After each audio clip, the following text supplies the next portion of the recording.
You're live. Hello, YouTube. Back again. As you can see, I got my special guest, my nephew, Grady. He's back again. Now, today, we're going to talk about uh, matrices, parallel universes, um, a lot of strange stuff. We even might be talking about the paranormal and some ghosts. Because, like I said, I'm not the expert, but he knows.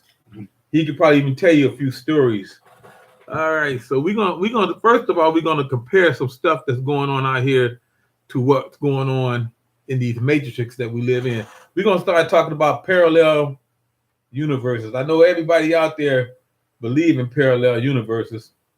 If you don't, you should, because in some way, somehow, we can just walk through another doorway and not even know it. I mean, deja vu.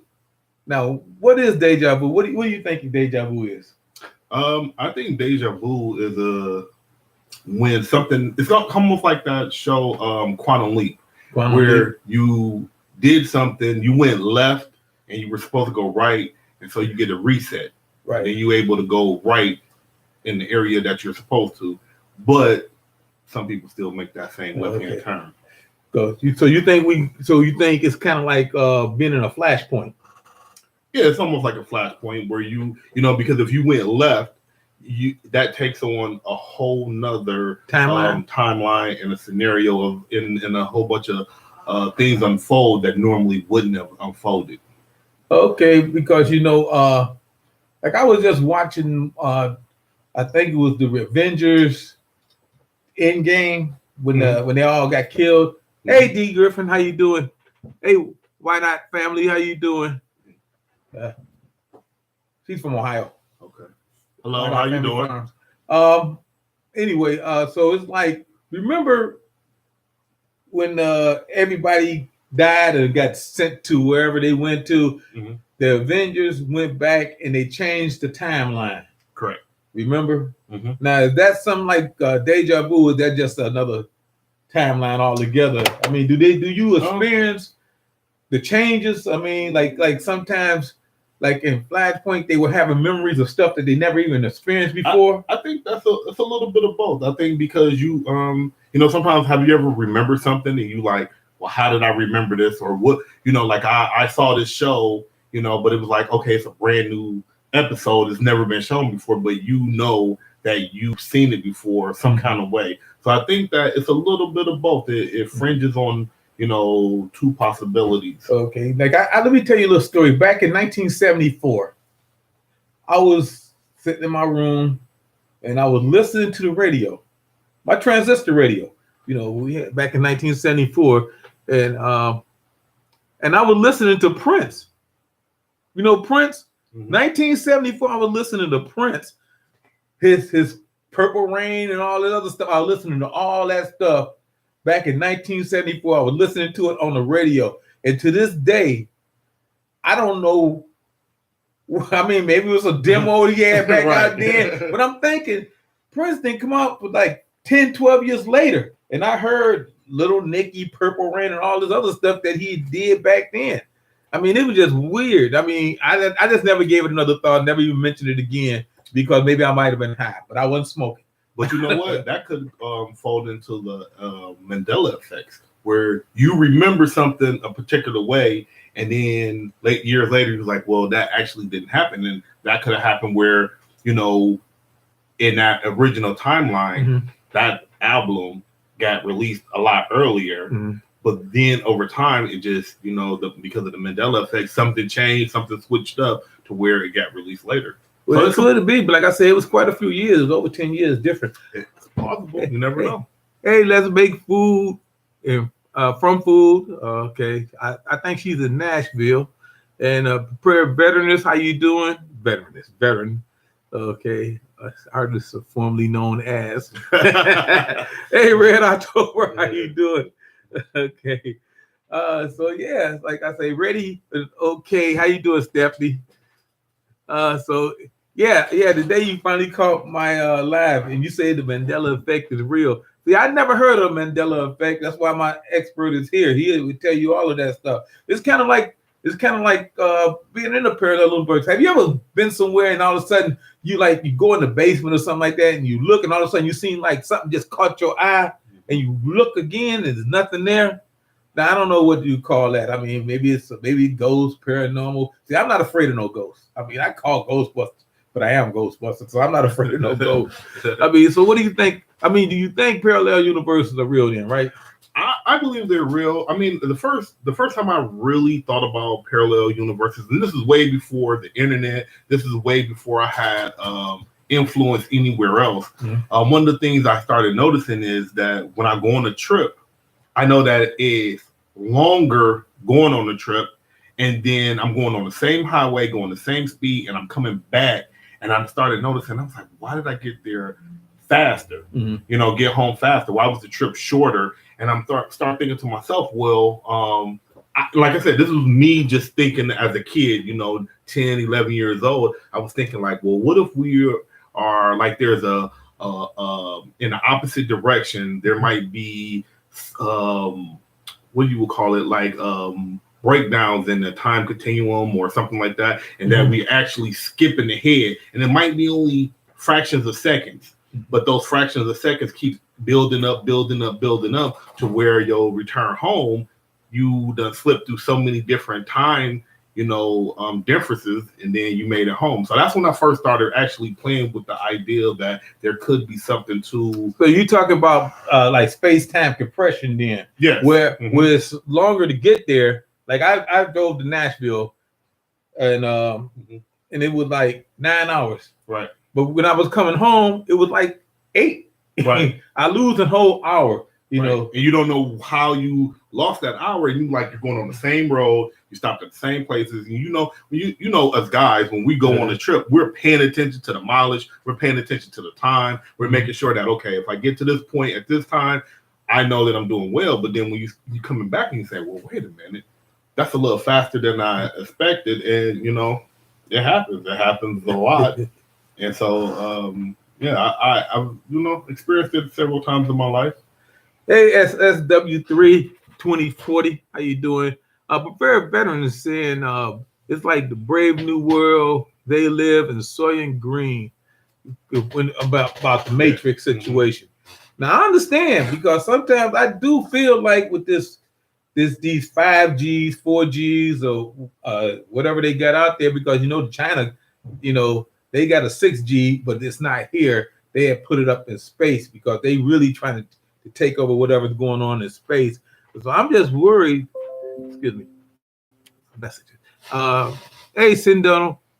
Sindar CERN has been turned up. Okay. Hey, Josh. I wanted to say this the other day. I was mentioning Black Sunday. I meant to say Black Summer.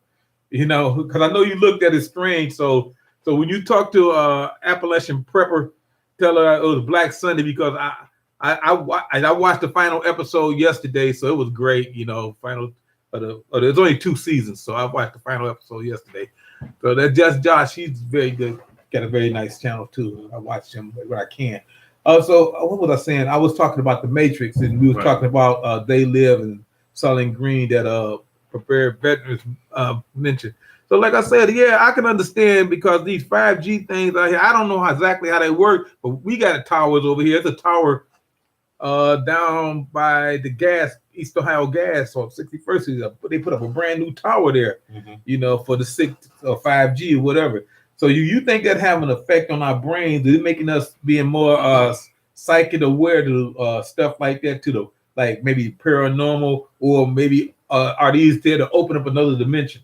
I mean, because I'm a conspiracy theorist, I believe that they want to do something to maybe open up a portal. I think most of the things that we're doing now, and when I say we, I mean the government and as a whole, I think they're experimenting. They really don't know what they're doing. And really, like, if you go back throughout history and you see that, when we're testing bombs and we're testing new prototypes, we really don't know what we're doing. It's kind of like, let me take a dart and let me throw it and let me see what it'll do, what it's going to hit.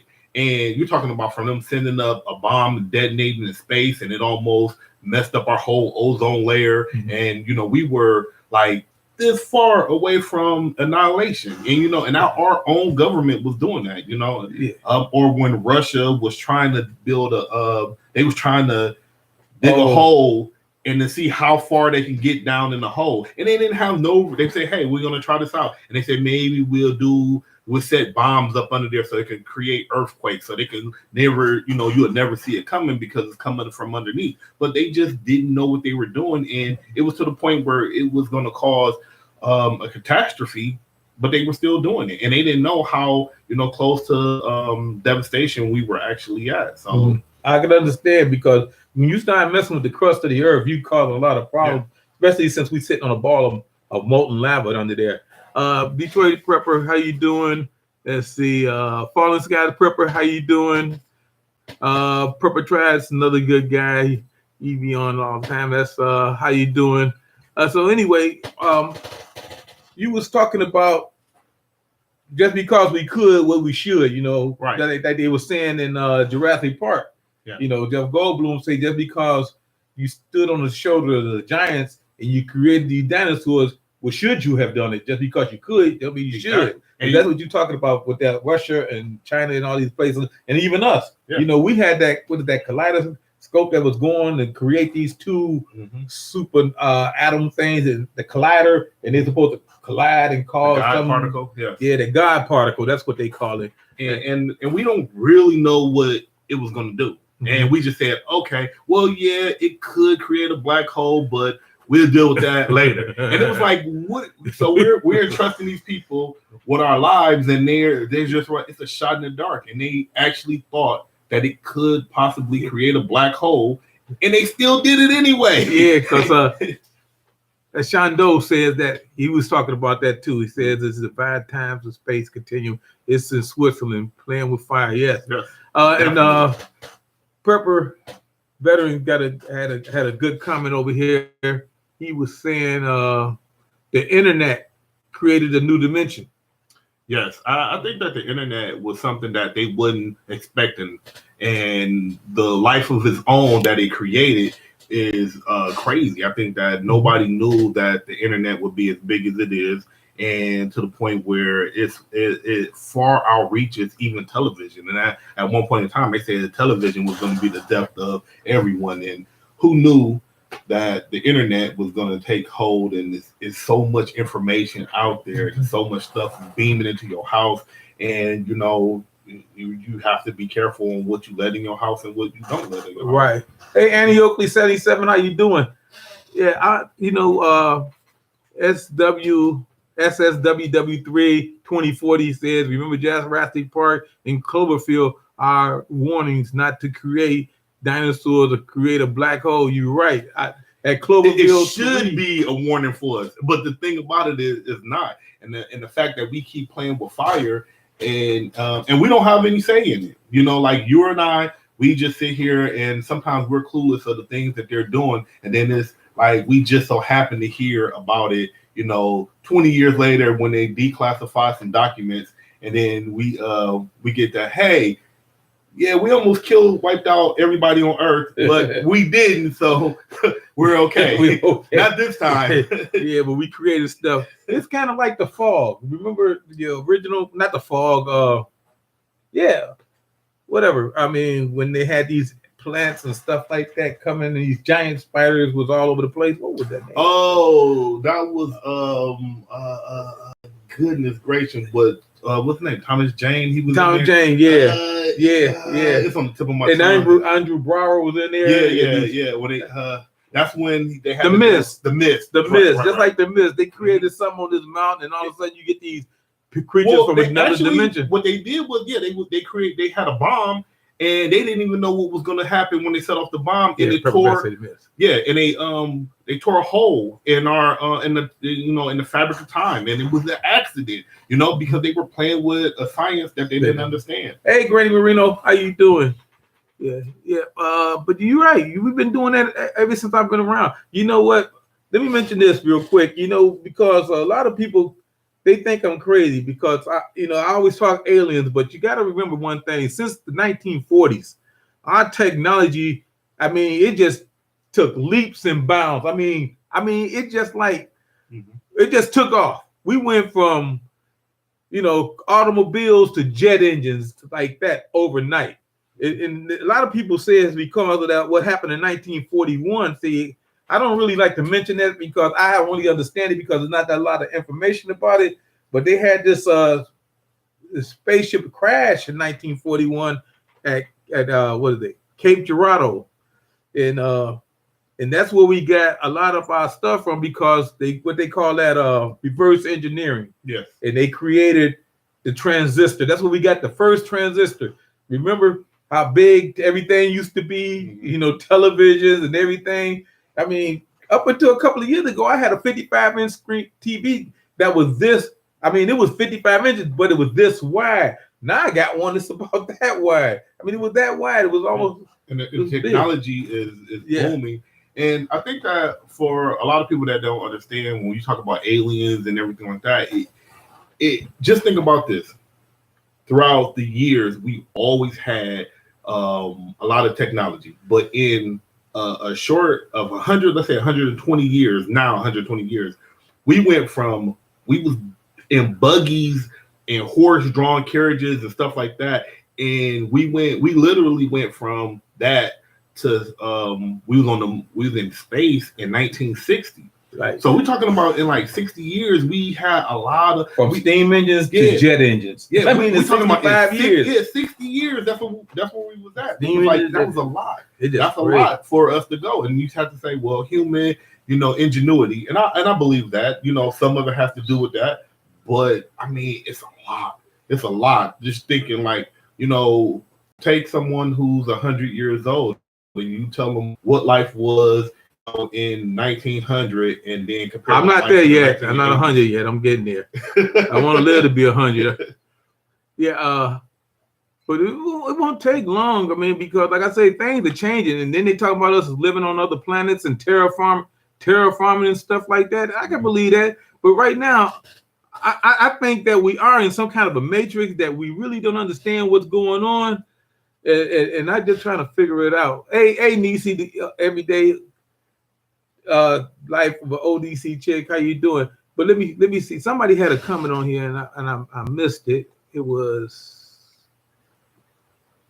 yes. Shondo says Roswell. Yeah, that Roswell thing. That's where we got. See, the 41 crash, we got the transistor, but when Roswell came, we got fiber optics, the microwave, integrated chips, stealth technology. All that came from the second crash that we actually, what they call that reverse engineering. See, I wrote down some notes and I've been trying to keep up with what's going on out here because they're not going to declassify that stuff like they say they're going to do it today. But now they say we might wait till the very, very end of the month to declass the stuff that we're talking about with the aliens. How you doing, JH556? How you doing? Careering TV? Okay, yeah. Well, you want to know what something that's strange to me is that notice how much chaos it is all over. So remember back in the day what the Romans did. The Romans had the arena, and everybody was out here in the Colosseum, and they were fighting, and everybody was so involved with what was going on in the Colosseum, and like Rome was literally falling apart, Mm-hmm. And so just think about this. All our technology, we're talking about all the social media, all the movies that we have, all the TV, all the radio, and politics especially, all of that is going on, and the government just released that said, yeah, we have UFOs. Nobody batted an eye. It didn't make no national TV. It didn't make the internet. Just a small group of people paid attention to that. The U.S. government said, yes, we have UFOs. And, they was like, it was so nonchalant in how they introduced it to where we desensitized to it. And we've been and maybe that was the plan all along, was that let's integrate it little by little, little by little, little by little. So now we're just open to any type of suggestion because we done been, it was like we already figure, hey, it's probably aliens or it's not a big deal to us anymore. So what's next? So we was like, well, we already had first contact, and it was, 10 years ago. You know, we don't know. We don't know what the government is planning, but I think that it's funny that they keep us in the dark until the last minute. Yeah, I understand, and I like what you say. It's they know. So I think it is a conspiracy by some people that's in the government, because I do believe we have a deep state. Now, Stephanie had a question. She's saying, "I'm wondering what Cyber Polygon is really about." You know what? I really don't know too much about it. I know Angry Prepper did a video on it today, and I'm pretty sure he knows more about it than I do. I got to check that out because they're supposed to be running some kind of test. I think that's what it's about, some kind of cyber test they're supposed to be running. But see, like I say, you know, things like that, when you start messing with the cyber technology, it can help you or it can break you. And then we keep messing around with it, and we're going to mess around and open some doors so everybody can come in and get your information and do stuff and cut down and knock out all our systems. And we worried about cyber attacks now. Start opening some doors and let everybody in. You don't know who you having come in your house. They tell you don't accept messages from people you don't know. And we finna just open the door for them. And the perverted veteran said they pointed fingers at Russia and China tech. I doubt they actually admit UFO. China and Russia got UFOs. We're not the only ones out here with this technology. You know what I mean? I think, you know, look at all this stuff China created. I mean, come on, China. But China and Russia, what they do is they control their information. They control their information and their people way more effective than the United States, because they control their media, and we don't control the media. And that's something that a lot of politicians want you to believe, that we do control our media, but we don't. But we have a lot of influence. So you know, and it all depends on. It's capitalism. It's the money that's being generated. That's who controls our media. And the thing about it is, it's more than just one faction that's just controlling the media. So like you might have these particular people over here controlling part of it, then these people control it. They all have their own interests and their special interests. So sometimes it seems like they're giving out conflicting information, but it's like that on purpose, because I want to make money for my side. This person want to make money for their side. So everybody who got a controlling interest, that's who's. So they got their own agenda. But the government don't really control the media like they do in Russia and China. That's why China, you can't go onto YouTube and just look at anything you want to. They say no. You go to this site. You go to this site. You can't mess with this. You can't mess with this. You can't do this. And they did that on purpose. And we, you know, our government isn't set up like that because of capitalism. Wow. So yeah, that's a complicated situation, because I remember Tiananmen Square when they were trying to get their freedoms of speech and stuff like that, and those tanks came in and they crushed all that. And now China don't have that much loose information out there. I mean, just like we don't know about this virus situation out there. And see, you know, I'm not going to talk about the virus. We know what happens when I start talking about the virus. We know about my channel. Right. So I'm not going to mention anything. Hey, Rachel Vanderpool. I just have to show my shirt, you know. Oh, you got a Superman shirt. Yeah. Yeah. So those of you who don't know, this is Grady. This is my nephew. He's very smart. He's into metaphysics and all that stuff. He can talk about the dark dimension and all that stuff and black holes. He knows a lot of that stuff. See, and I get a lot of information when we just sitting and talking. And he can tell you, like, so you think that it's maybe somebody out there controlling everything that we do, like it's I'm gonna just say a dark organization. I don't necessarily think that it's a dark organization. I think that maybe, well, it goes back to being a simulation, and we might be a rough draft for something else that's going to go on. And so we just running it through a simulator, and this could be not more than a test to see, well, okay, will this work? Or, you know, because constantly, if you look at just our world in general, everybody's doing something totally different. And I think that maybe we're who's ever pulling the strings saying what will work, what won't work. And we could just look at the world and see it happen. And you can say, okay, well, you could, because it runs like a simulator. So you saying that maybe we are just something in a petri dish. Yeah. And maybe we being tested by whatever you want to call it, a higher power, higher source. It could be aliens, could be anything. And they got rid of the dinosaurs. They killed them off, and they say we need a test planet, and they put us here because we talking about interdimensional travel now. Right. Maybe in this dimension, what would they call it? Earth 1 or Earth 2 or something like that. And they in this world they testing this on us, and in another world they could be testing another thing on us. Yeah, and I think that they do that, and then they do it by different countries. Like okay, we'll do a social experiment with in the United States where we'll incorporate capitalism, or capitalism, and then we go. Let's say we go in here to Russia, and we do more of a Victorian. What kind of Russia? Government? They Russia got dictatorship. Basically. Dictatorship, yeah. So let me. I hate to cut you off because this is something that you had just said. So you saying that they just sat because I always wondered why they call democracy what we have here in America the great experiment. I mean, why would you use that term or word? Exactly. What would you call what we have here the great experiment? I can never figure that out because they don't really know what the outcome is going to be. And the thing about it is, what messes the United States up in a whole is that we are so tied to traditionalism. I don't know if that's a word or not, but we're so heavily tied to traditions that we don't see outside of the box. So we have a box and we're all in it, and everything has not really changed. Like the things that we hold dear to our heart right now that makes us proud Americans and makes us want to say yeehaw and all like that.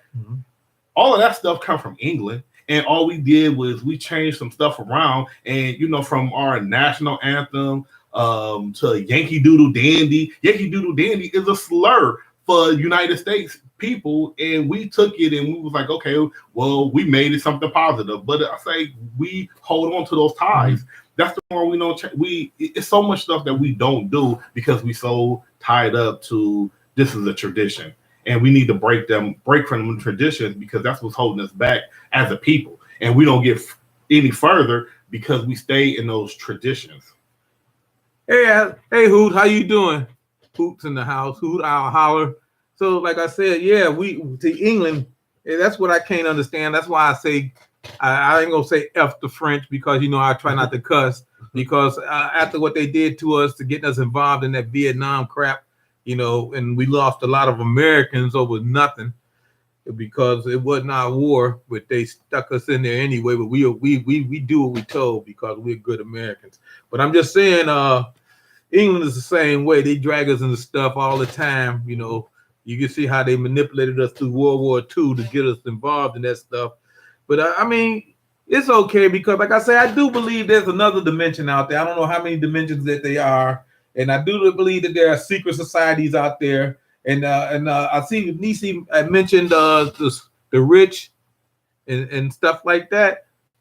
It's the super rich. I mean, you can be rich, you ain't gonna be in the game because you got to be super rich, and then you got to be like these Rothschilds and stuff like that been controlling everything for years. I mean, what they call them, the Illuminati, but they passed that Illuminati. Yeah, now. I think it's bigger than that because it's bigger than that. Even with the rich, and once again, that still to me it is one of those things that we still hold on to this capitalism. For America, everything is capitalism. So just think about this. So we just came through 2020, and the five biggest stores, you're talking about Amazon, Walmart, any of these stores, Target. Yeah. Look how big they grown, how much money they made in 2020. They made so much money. They did. And it was like, but they're for the taxes and everything like that, they paid the least amount of taxes the people at top.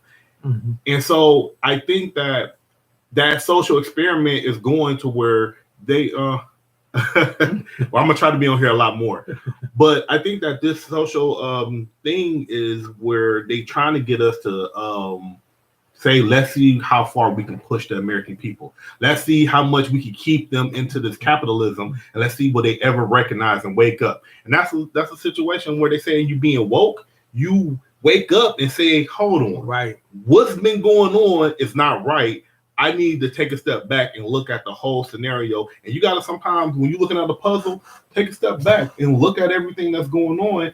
And then the picture start being clearly. So the point that I'm actually trying to make is that I think that is more than just the uber rich. I think that it's one tier higher than that, that somebody's kind of just looking down at it and saying, okay, I'm putting my finger in this and I'm putting my finger Somebody's in that. manipulating it. And everybody pulling everything. The puppet master. It's a puppet master, and I think it's a smaller group, and I don't think that it has to do with money. Money is the root of all evil, but I think that that's one of the tests that we have, and they say, is money the root of all evil? So it's more about power. I power. want to get back to that for a minute. I always want to holler at hey Aaron Olinga's in the house. As everybody know, I'm always mentioning Aaron as my moderator on my Facebook page.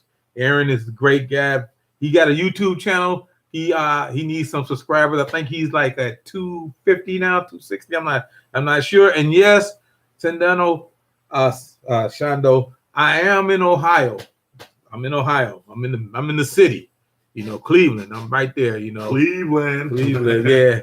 Yesterday was our 5th anniversary of winning the NBA championship. So, yes.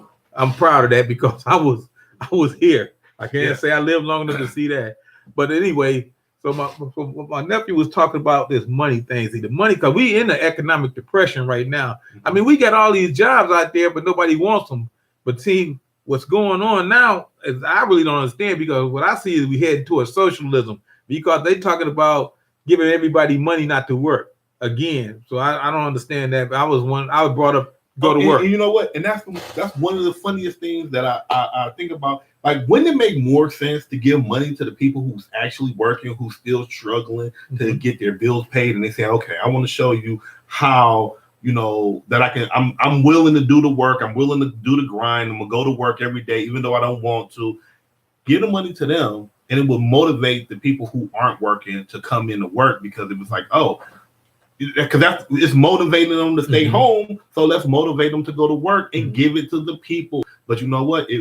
It's backward. Like we live in a bizarro world. It's backwards way thinking. No, we're gonna give you money because you can't make enough money on your own by sitting at home, so we're gonna give you an extra couple of dollars.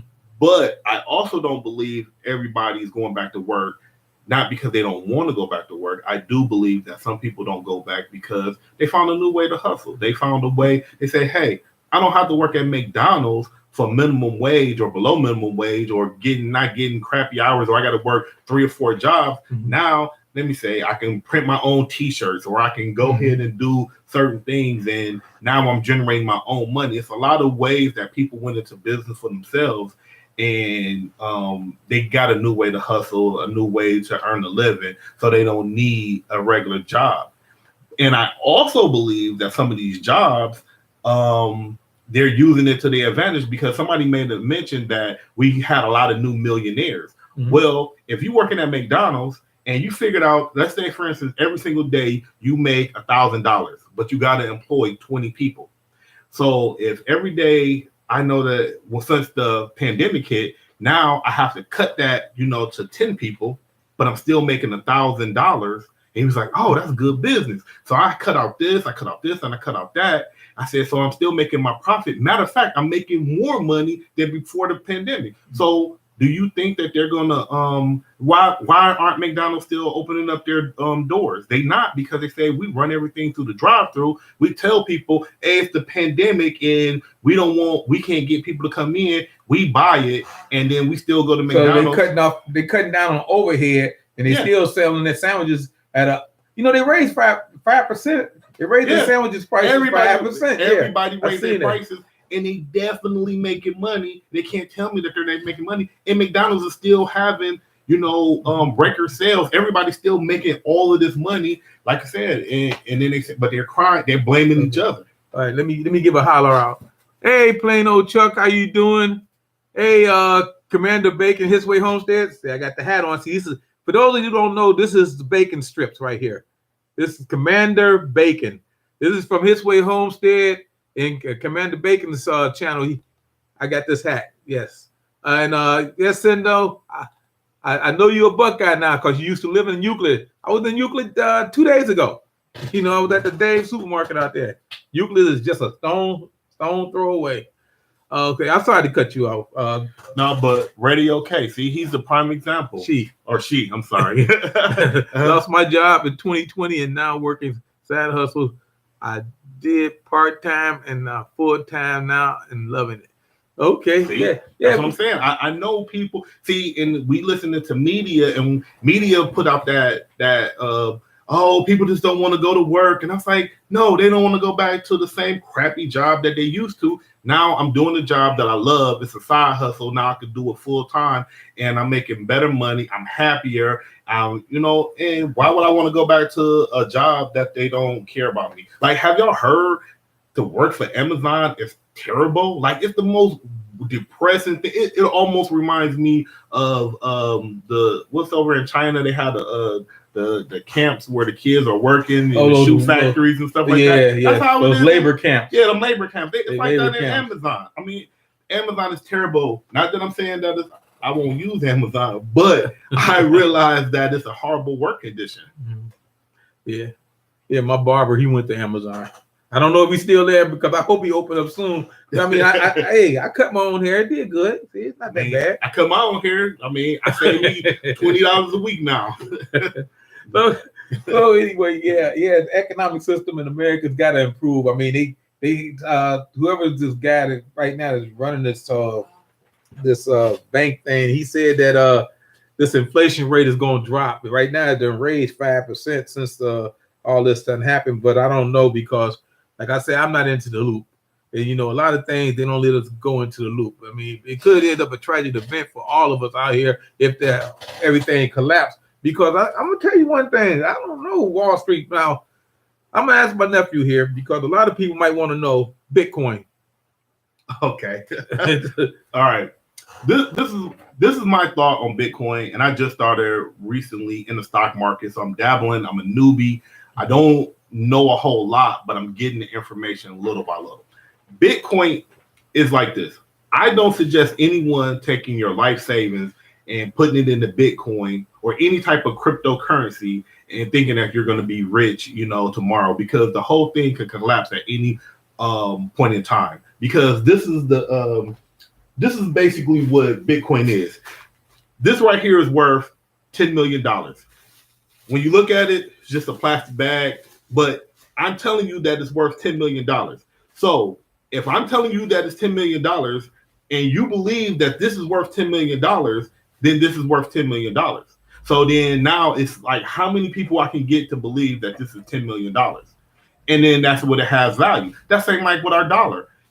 The illusion is that our dollar is backed up by something else, but we give value to everything, whether it's gold, silver, diamonds, or whatever like that. It's more precious jewels out there than diamond.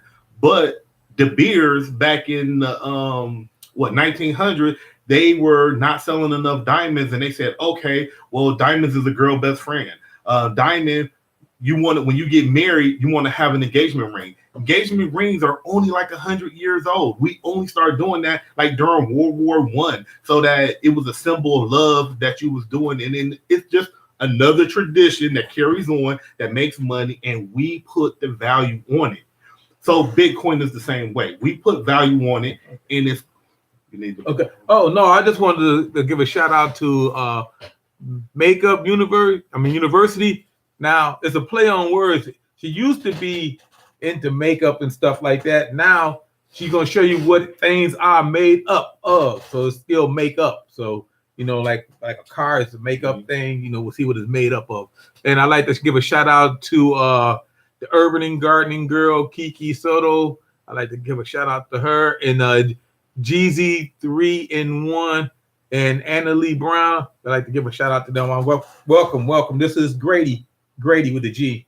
Yeah, and he's special guy. He was on here once before, and he's gonna talk about stuff that I don't know about. I mean, because he knows a lot more than I do. So let's speaking about like giving worth to stuff like that, because I always figured, why did back in time, when you go back in the ancient time, you see these round pieces of metal with a hole in it. They call those drachmas or whatever worth money. Mm-hmm. Now we got everything, pieces of paper that's worth money, but it's all backed up by commodities like gold or silver or whatever, right? Right. That's what you're saying. And now what it did, because Elon Musk, because he's a big proponent of the Bitcoin, he's saying that a Bitcoin is worth this. I understand you saying one person or one group can manipulate the price of what we pay, right? And what is it worth for value? What somebody is willing to pay. Exactly. Yeah. And that's what all it is. So Bitcoin, when it comes down to it, I say right now it's a fad. Ride the fad out, and in such a manner where I wouldn't go broke. So, like, say for instance, this: if you like going to the casino, and you say, "Well, my budget going to the casino is $100," all right, and you know, win or lose, you spent $100, you had a great time, went out and had fun. Cool. Same thing with Bitcoin. Cryptocurrency, anything that you choose to get, it's a fad. It's something that's going to be here today. Maybe it'll be here tomorrow. I say invest in it, but do it smart. 25. I take like Dogecoin. Dogecoin had a real. It went up real quick. It's kind of dropping a little bit, but it will make another come up. Invest $25, $50, maybe $100. Let it sit there. Don't mess with it no more. Have a point that you want to get out. So let's say, for instance, right now it's about 23 cents a coin. So purchase $100 worth. Now, when that coin gets up to 50 cents, you doubled your money. You walk away. Remember, you got to pay taxes on it. But do that. If another coin that's out there now, that's going to be the next big thing in the next 2 years. It's called Shiba Inu. It's one of those coins that's worth 0.00008 right now. So $25 can get you 5 million coins. It's guaranteed that coin is going to go up to 1 cent. Once it hit 1 cent, you got 5 million coins. It's going to make you $50,000, I believe. You take that and run, but that's just my opinion on it.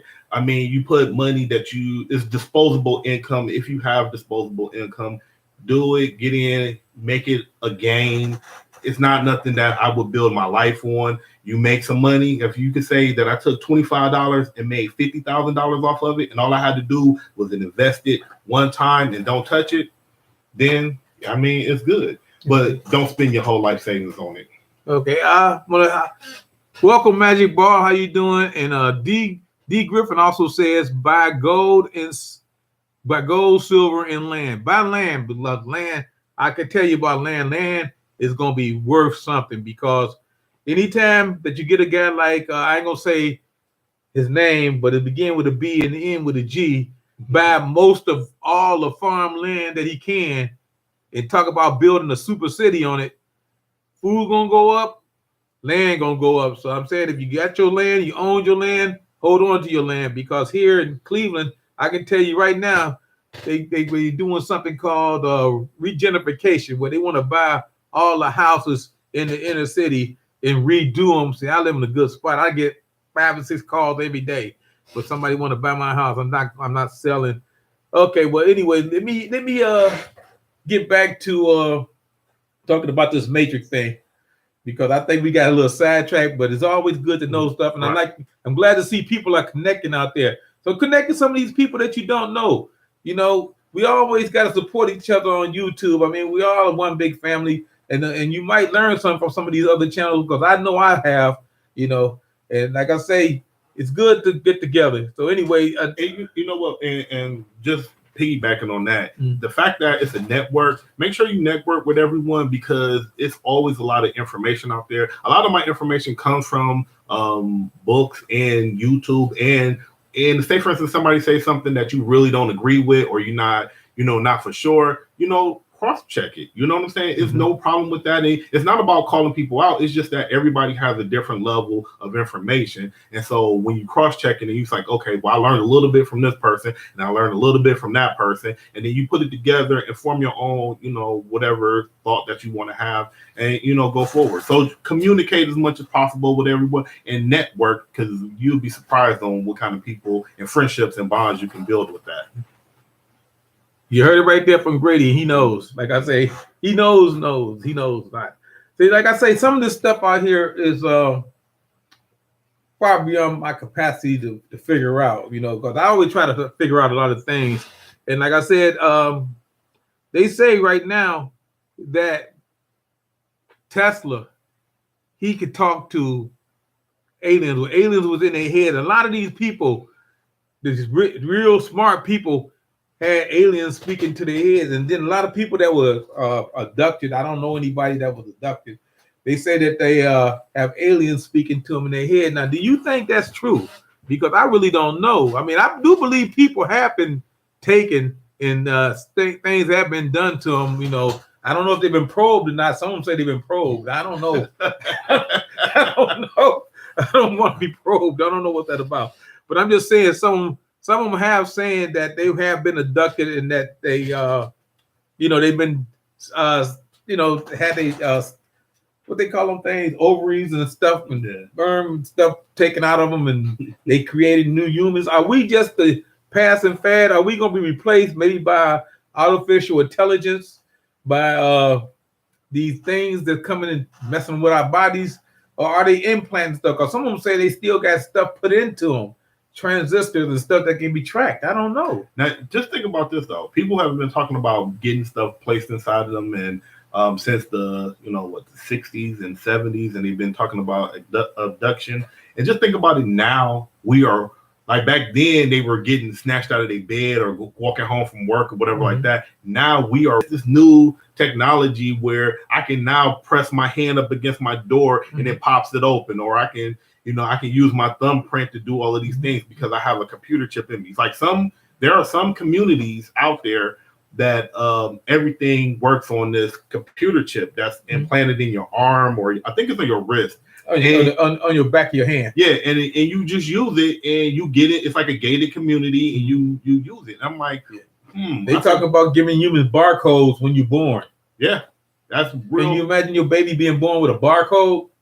But we that's our social security number. Yeah, but they want to actually implant. They want to put everything that you need. They want to put how much money you gonna earn and all that stuff. They want to just make us like in what's that, the Brave New World, where babies are actually created, But see, the thing about it is the sign of the change in the times is that we are running to this stuff where before we used to say no, I don't want it, and now we're saying do me first.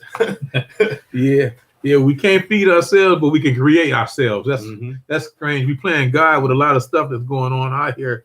So, like I said, I'm a big proponent of believing in the lizard people.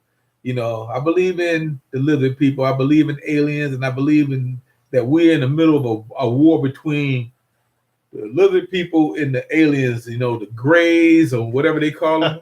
I like this. When aliens run past Earth, they probably lock their doors. I believe that. Most of them think of us as the redheaded stepchild of the universe, and they say we're gonna keep going because in the big thing of things, like Earth is so new. Like we're new to everything else is out there. Like we are, we're just a dot on the page of a very long library of books. And so the rest of the world don't want to deal with us. Just think about it. Like if you had to go out, would you really want to hang out with a whole bunch of 15-year-olds? No, you're like, I'm going to let them go. I'm going to go with the more mature people. I'm going to go to that next solar system over. So that's pretty much what you're doing. Yeah, that's funny. That's funny. Yeah, I know some neighborhoods I don't drive through unless I got my doors locked. But anyway, yeah. And another thing I wanted to mention is that even though we have what I call deja vu, I think it's real. Because I think that because I swear to God that sometimes I have done things and I said I did it already. I did it again, and I can do something. I know exactly what's gonna happen, and I don't know how many people experience that. Now is that somebody manipulating my life, saying maybe I'm in a video game, and have you ever played a video game, and all of a sudden you was going pretty good, and all of a sudden, I killed. I didn't want to do that, and you resave it from that spot, and then you just load it again, and you pick up from that spot. Maybe that's somebody's manipulating our lives. Maybe it's a higher power. Or maybe if it's like kind of like the Fates, and you have to go like this is your journey. You veered off on the left, and you were supposed to be going straight. So maybe this weird where like, and so the simulation is saying that we're, most of the time we use it's date. I mean, it's our destiny, it's our fate to go this route. Maybe it is. Maybe it's in the computer, Okay. The cosmic computer that says that, Uncle Ray, you have to journey on this path. And then to say for Grady, okay, you got to journey on this path, and you can't get off this path. You got to go. So all the bumps and the bruises and trials and tribulations that you have in your life, it's already mapped out. And it said, we want you to get you to this point. So it might be for me, it might be, okay, when you're 52 and a half years old on January 4th, everything that you done did up into your life prepares you for this moment. So I had to go on this right track.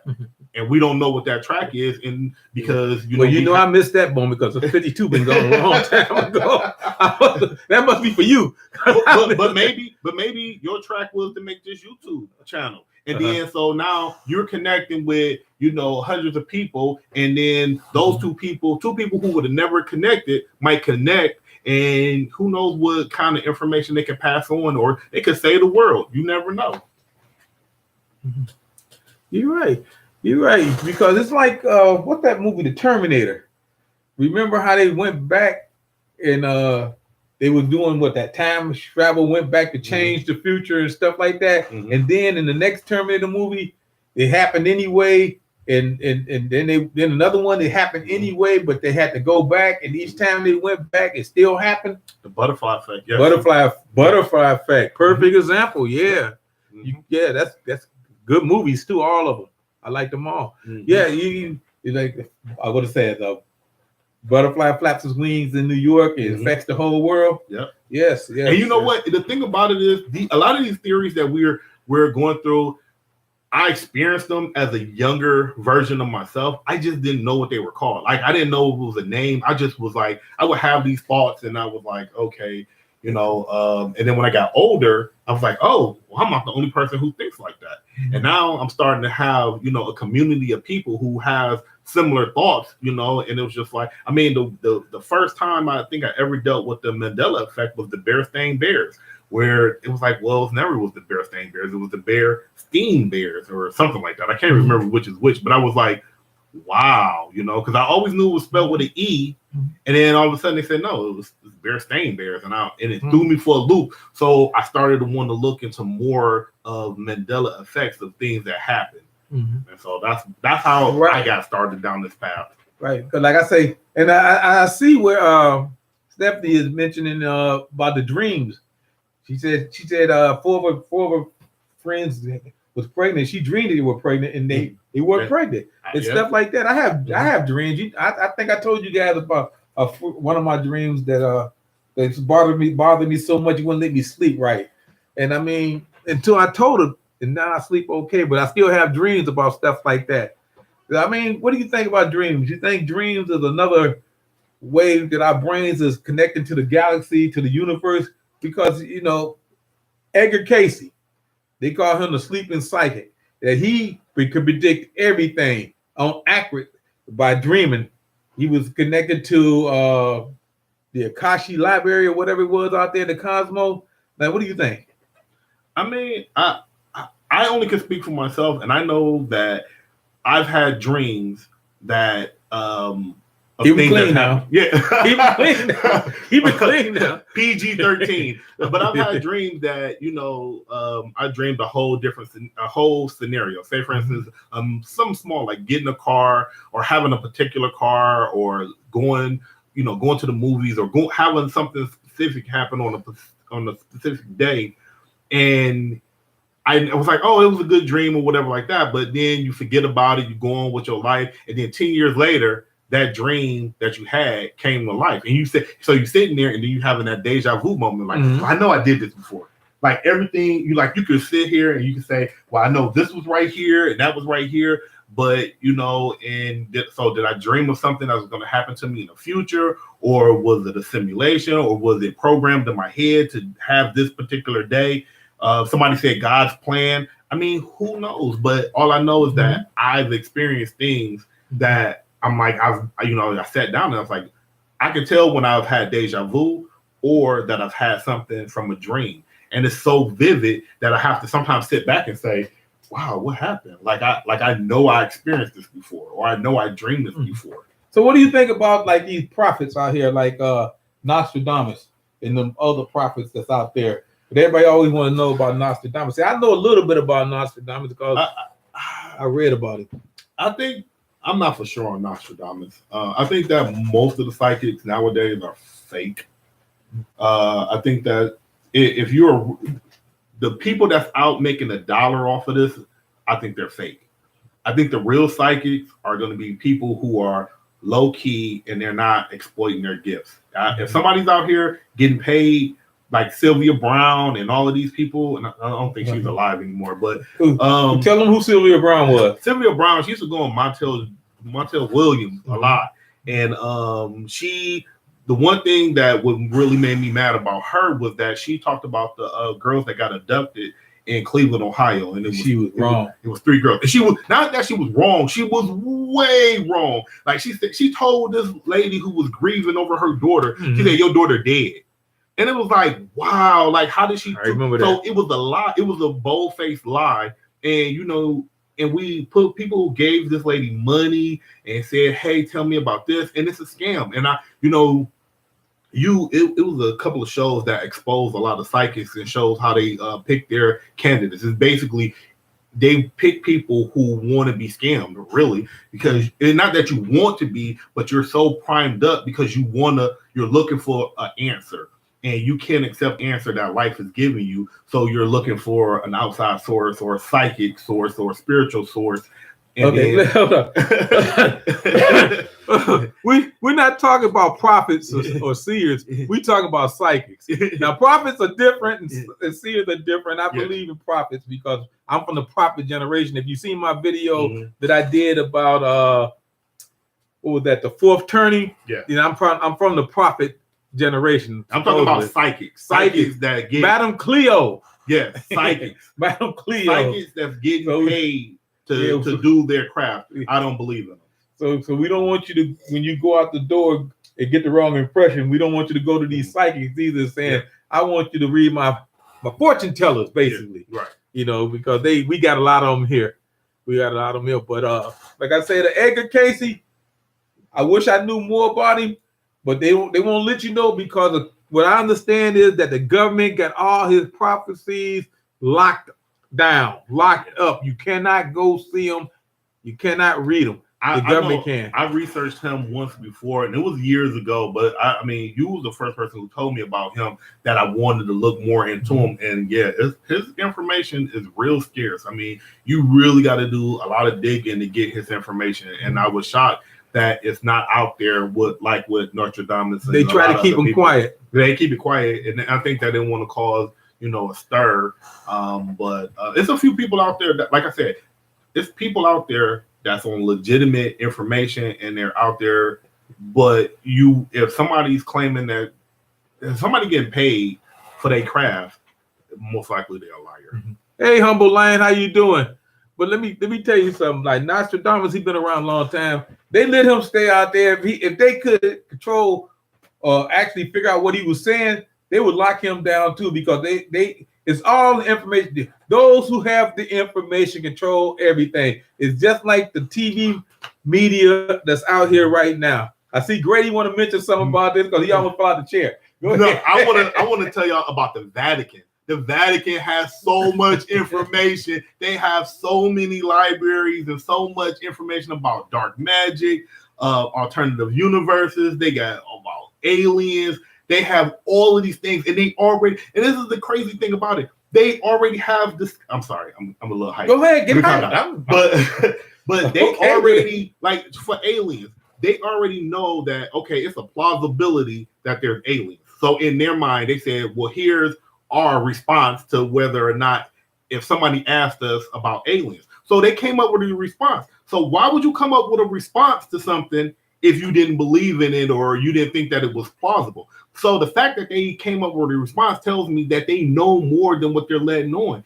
And so the Vatican, but you know what? You can't get into the Vatican. It's locked down. Like all of their books is like the Dead Sea Scrolls was an accident. It was a fluke. It wasn't supposed to be let out. It just happened to get out by accident. Kind of like, what's that movie, The Season of the Witch? Watch that movie. It'll tell you about the Bible, and it's a great movie about it's just an idea, but I think that the Vatican tries to control what information is out there, and they give us some information, and then they keep a lot of it to themselves. And I think that with the Dead Sea Scrolls, I think they got out, and they wasn't supposed to. They were supposed to be locked down, and they wanted to hold them on. And if y'all have never heard of the Dead Sea Scrolls, take a couple of looks at some of the books, especially the Book of Enoch. And if you want to talk about alien abduction, Enoch is the first person that was abducted by somebody. He walked with the angels up there. You can say died. Yeah, you can say he walked with angels, you can say with aliens or whatever like that. But the fact that that's the first abduction that we ever have, and it takes place in the Bible, and it's the Book of Enoch, right. And it was the Dead Sea Scrolls. Check it out. Okay, hold up. Let me give you some background information on it. Those who don't know about the Book of Enoch, that's in the Apocrypha books that's in the Bible. See, because we got King James version, and then you got this other Bible. They got every book that they could find, and they put them all in there. And that's where you get the Book of Tobin and the Book of Enoch, and those are books that are not in the regular King James version Bible. Mm-hmm. I mean, they are written by people that was doing that time, but I don't know why they wasn't in the Bible. But those are books that's in there. And those of you who didn't go to church, Enoch, I think, was the great grandson of Noah. Mm-hmm. Right, one of his great grandson of his great grandson, but he was up there. So that's who Enoch was, and he was the only one in the Bible that never died, because mm-hmm. he said that they came and he walked in the heavens with the angels. I mean, I'm just saying, because I've been a long time since I've been in Catholic school or mm-hmm. whatever you want to call it. All right, go ahead. I'm just trying to give you a little background. But I'm just saying that it's he who controls the information, and basically who controls the information. Like for the Vatican, they control so much of it, and they let a little bit out here and there. They dole it out to us. They give us a little bit, like, oh, here, you can have it. No, you can't. You can have this information. No, you can't. And they play with us, they could like, and it's just what a lot of. I guess that's where I'm at. Anna Lee Brown said Elijah never died. I didn't know that. I must have been asleep. Hey, Sapphire, Diamonds, and Pearl, how you doing? And I think I mentioned, hey, the humble lion. So anyway, well, Enoch, the significance about Enoch, it says when it goes into everybody's lineage, it shows how they say they go from Adam. They say Adam lived to be 900 and some years old, and then they said that somebody else lived to be so many years old, like Methuselah. Methuselah, yeah, they said he was the oldest person that ever lived. But with Enoch, it says when they talk about his life, they say, well, Enoch, they say God loved Enoch so much, he lived 320 years, and then God took him. And everybody else has a death and has a death, but Enoch, they say they took him. So that's what we say that's what we're referring to. We're referring to that he was taken by God, and how he was. They used to say that he could communicate with the angels, or he was the one that was giving a lot of people a lot of different information. But like I said, if you read the Book of Enoch, it'll give you more in depth. So that's where we was going at about. So let me ask you a question, see, because I don't want to get hooked up on the Bible too much, because I can go all day.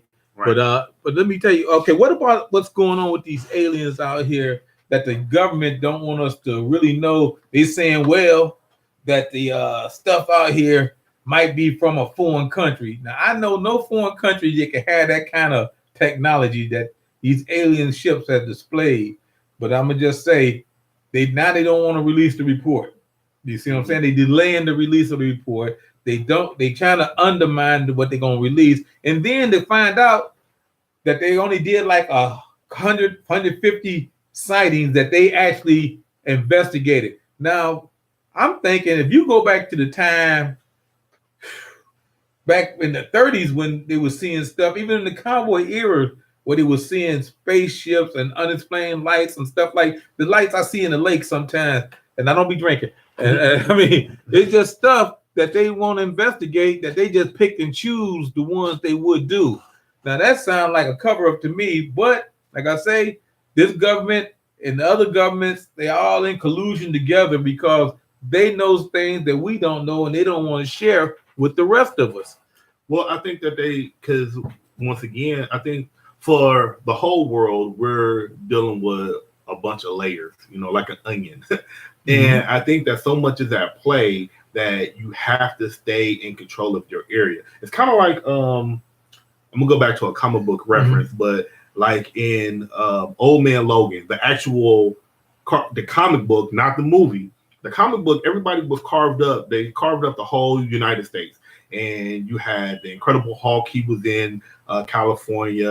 I can't remember who was in New York, but the whole United States across the world was carved up, and everybody was doing their own thing. And I think that that's what the powers that be have to stay. They have to keep us separated, and they know that it's something else at work, but they still have to do their part. They can't, they have a script, and then they got to follow the script, and they got to do their thing. So America got to function like we always do, because you know what? We're never going to change from how we do. They know that they control us by Democrat versus Republican. They know that they can get us by race relations, black against white. They know they can say, divide and conquer. It's divide and conquer. So that's how they control America. In Russia, they say, okay, we got a strong authoritative hand. We can control them this way.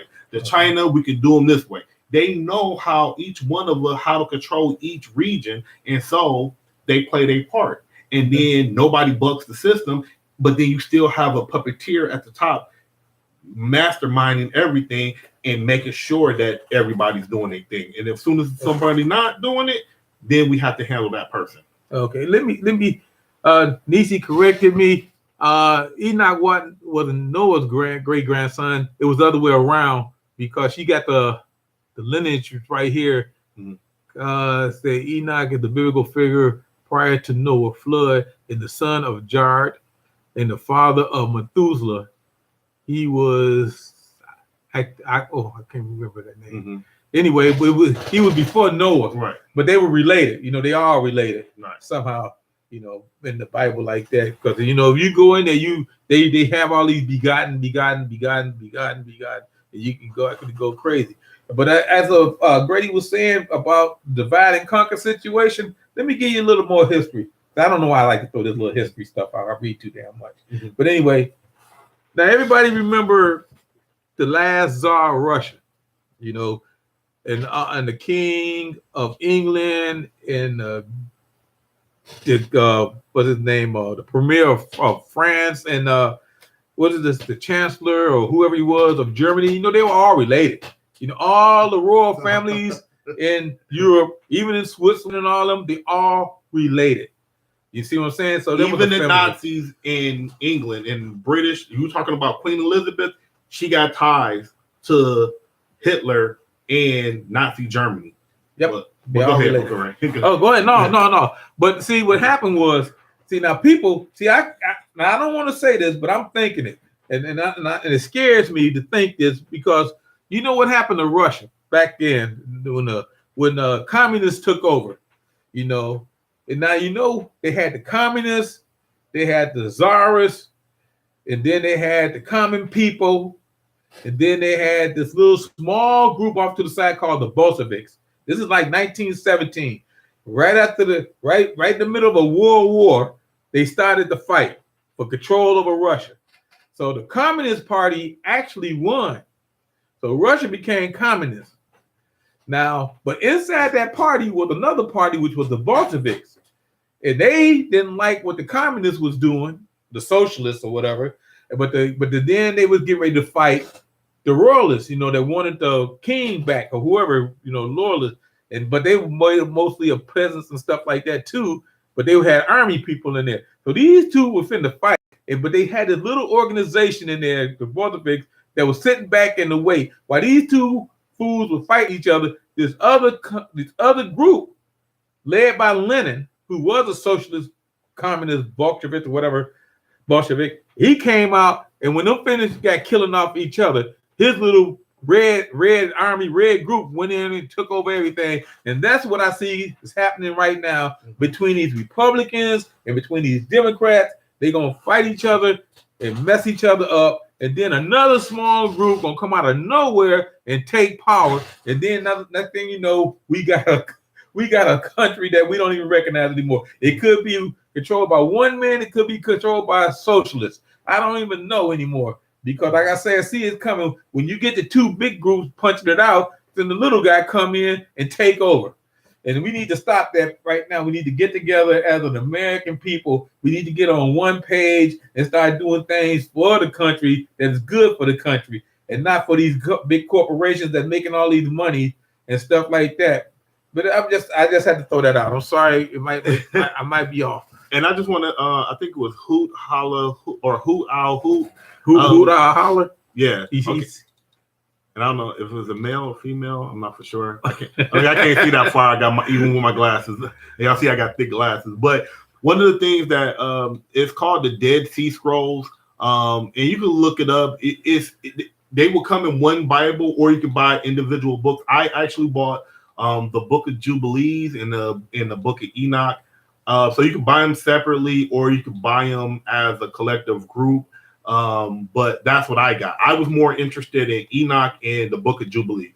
And the Book of Jubilee and Enoch, it helped me out for a lot of things. Now it's a lot of other books. Like you got a Book of Mary. Mary had her own book. Actually both Marys. I think the Virgin Mary and Mary Magdalene. I think that she had her own book. And then that's what you talking about right there. Yes. Mm-hmm. Okay. Yeah. Hoot Owl Holler.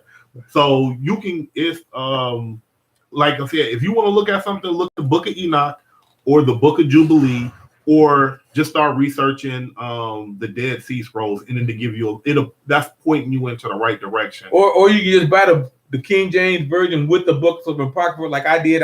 It's this big. Mm-hmm. It's this big. Really, I got it around here somewhere. It's that big brown book. Mm-hmm. I don't know what Pat did with it. She put it somewhere, but yeah, like I say, out of all those books, my favorite book is the Book of Tobit. That's a good book. Like I say, people don't think I read the Bible, but I read the whole Bible once just to say I read it, and I got so confused, and I'm still confused to this day. But I know what they were talking about, and I guess that's the key. As long as you know what they're talking about, you're okay. So anyway, it's good to have something to back up on. Like I told y'all this joke before, about every day, about the same time I go in the room and I pick up my Bible and I close the door and I start reading. And my little grandson, he come in there and say, "Why granddad in the room? And why is he in there every day at the same time reading?" And my wife told him I was cramming for my finals. That's one of my favorite jokes, other than the bar jokes I know. Mm-hmm. But anyway, yeah. So like I say, we done covered most of the Bible. We talked about the food insecurities that we're going to have that's coming up. We talked about aliens, and we talked a little bit about the abductions, and like I've been watching this thing called Skinwalker Camp, and it's pretty good. I watch it. I started rewatching. I recorded now. And what about AI? What do you think about this artificial intelligence? Now I see where they got all these brand new computers, because they just had the Chinese Japanese trade show over there, mm-hmm. where they have a festival every year when they just show off their computers and their robots and stuff. They got robots out there. It's scary. You got to see these things. Yeah, I'm gonna tell you like this: we do not learn from movies and TVs. And if you want to take anything from a movie and TV, do not create artificial intelligence, because they will do stuff that we're not expecting them to. Because once again, everything that we do, the science that we know, it's still a guess. And we're just trying to figure it out. And we're just doing stuff. Just because you can do something doesn't mean you should do something. And just like a lot of people had their they have Alexa and they had the Google Chrome or whatever, the ones that speak to them. I don't have them. But I do know for a fact that people that have both of these things, they were sitting, and sometimes they're just open and they're listening to everything that you say randomly. And at one point, several families have had both of them in the room and they're talking to each other. And both makers say that, hey, they're not supposed to do that. They're not supposed to communicate to each other. But, what if that's the start of the AI takeover? Because Google and Alexa are talking to each other. Google and Alexa, they started taking over, the Terminator coming. Exactly. And the fact of the matter is we're creating, they had the one girl, not the girl, see, I'm even calling it, but it was the one AI. And what they did was they introduced the Urban Dictionary to this one AI. So the AI it started operating in such a manner that it was using vernacular of the Urban Dictionary and got it got real saucy. Slang. And they had to deprogram it because it operated in a manner that they wasn't expecting it to operate in. And so we don't know what we're doing with all of this technology. Over there in Japan, they actually had almost like not an Iron Man suit, but like the remember Robotech, where they would get into these planes. It was almost like the like RoboCop. No, not so much RoboCop. That's more of a cyborg. What's that show? Pacific Rim, where they get into the Jaegers and they operate like they actually created these things in Japan and they worked. They did everything but fly. I mean, they had the machine guns, they had everything, and they had a human host, and they they was in now they don't even need human hosts. Now they got those same things. I've seen them. And a lot of them, they got them, like Russian got them kind of suits you was talking about. Russia used those suits. They got a special force. It's a whole, what is it? It's not a platoon. It's bigger than a platoon. I think it's a division. And I think they got a whole division of these soldiers that got those suits, and they plan on using them on us. Yeah. They do. And we got some of the suits, but our technology, I'm going to tell you why we don't use the stuff that costs too much money. And remember in Batman, where Batman was first coming up with his suit, and they said, well, how much? He said, these suits are sufficient. They can do this, they can do that, and blah, blah, blah. And then Christian Bale, Batman, asked Lucius Fox, he said, well, how come we're not using them? He said, it costs too much money. He's like, a soldier's life isn't worth $100,000 or $100 million. How much it ever cost the suit cost. So that's why we don't use them. We have a small group of soldiers that do wear certain, suits that help carry the load and everything like that. But very small. The technology, the real heavily technology suits, they won't let them have it because it costs too much money. They'd rather for us to go out there and lose our lives where they can offset it. That's why we stay so far behind. Well, that's why I said it's not the entire army. It's just a division. I think a division is what, like 900 guys or something like that. And they about 1,000 guys got these suits, these special suits. I mean, like you say, it costs a lot of money, and everything is all about money. The whole world is all about money and power. And like I said, and when things do go down and things do happen, like Prevailing Veteran was talking about the singularity. He said when singularity happened, it could be judgment day for all of us. You're absolutely right. You talk about our infrastructure right now. You talk about our grid. What controls our grid? The electronics. I mean, your smartphone. You got a smartphone, right? You can talk to your smartphone, right? Right. See, I don't have a smartphone. I got my phone. It ain't even on. Here, my phone. I don't even use it. I got one. I don't even use it. But I'm just saying, if they go rogue or decide that they want to become intelligent being, and they start cutting down and cutting off our infrastructure, and what that pipeline that they cut off electronically that they had to pay the ransom for, what if they shut that down? No gas. Then what if they shut down the power grid in Texas and the power grid here? No electricity, and then they no gas. Shut down the chicken spot, no food. No food, yeah. Nobody fighting over those sandwiches at Popeyes. Right. And they're doing this. All of this is a trial run. Everything that they're doing is saying, okay, what if we do this? So what's the setup? It's like, well, let's do something bigger. Let's do something bigger. And the thing about it is we have the technology to find out who these people are. But you know what? We would rather figure out how they did it rather than stop them.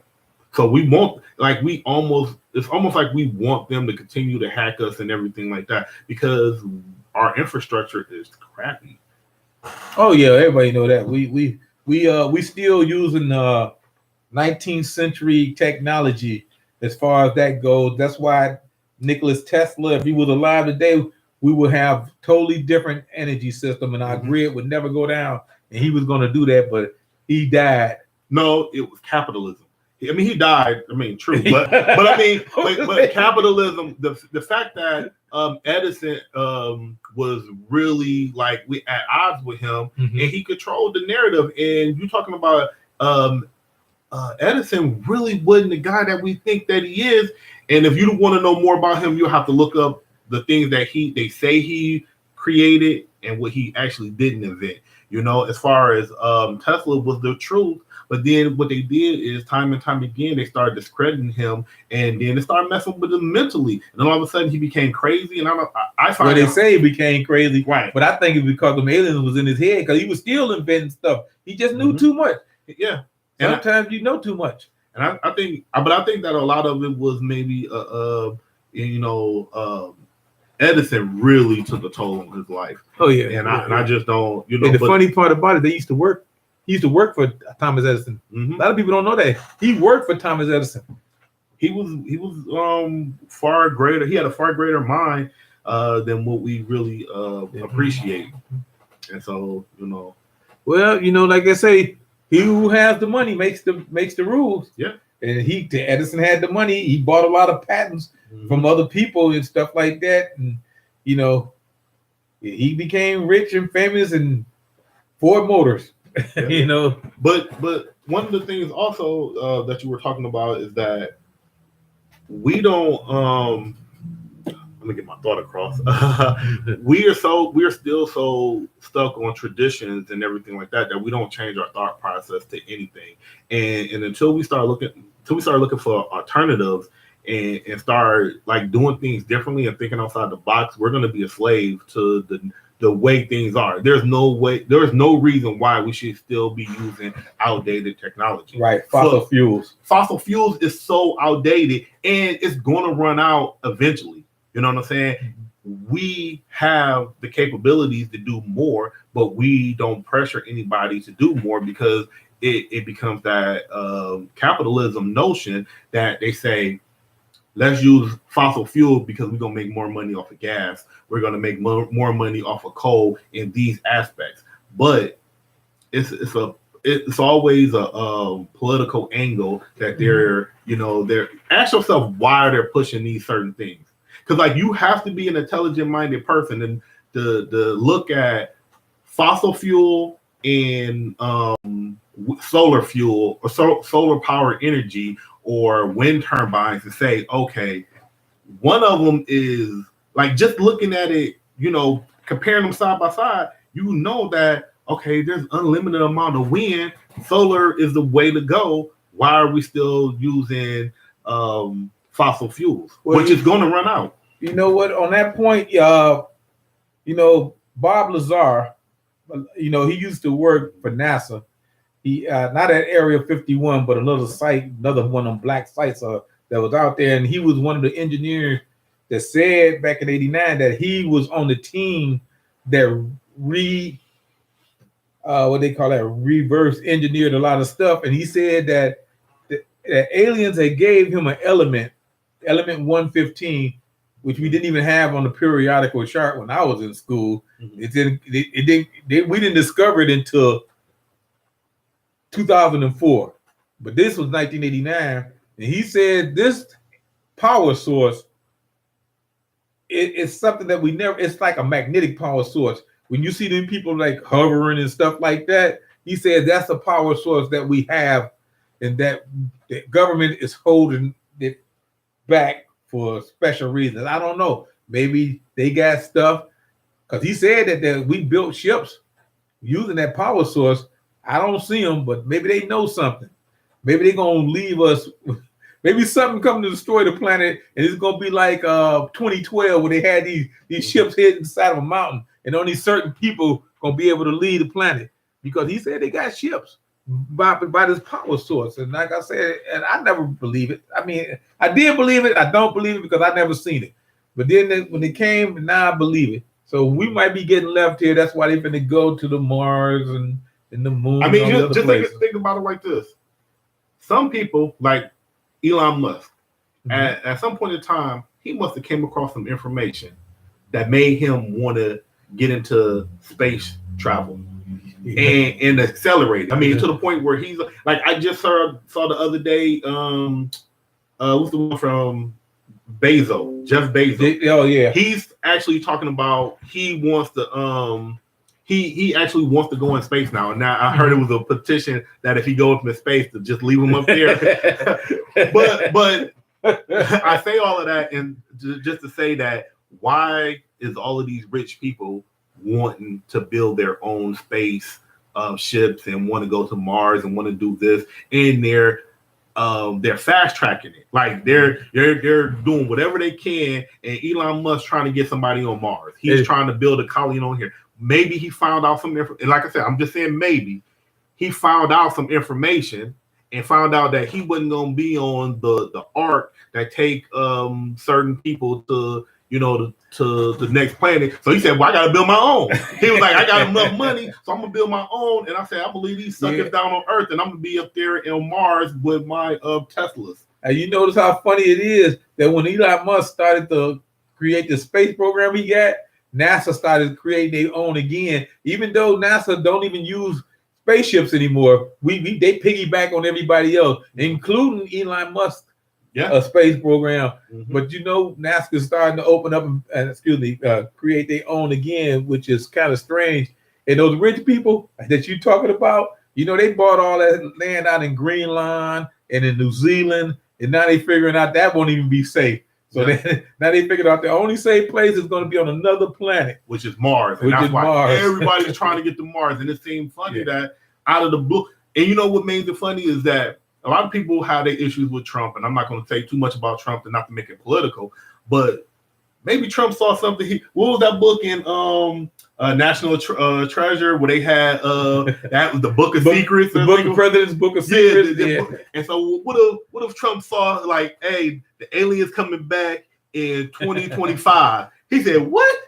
Oh, we gotta build the Space Force. Yeah, we got Space Force. We got Space Force now because man, and we got laser weapons too. Those who didn't know, we do have laser weapons. They're retooling all the Navy and most of the Air Force with these new weapons. So we're getting ready. I think that it was real funny that Trump was like, hey, he was like, I can't tell y'all everything, but Space Force. I'm gonna say 2022. I've been telling people 2022 is. I don't know why these 2022s are sticking in my head, but I'm gonna say 2022 is going to be something else.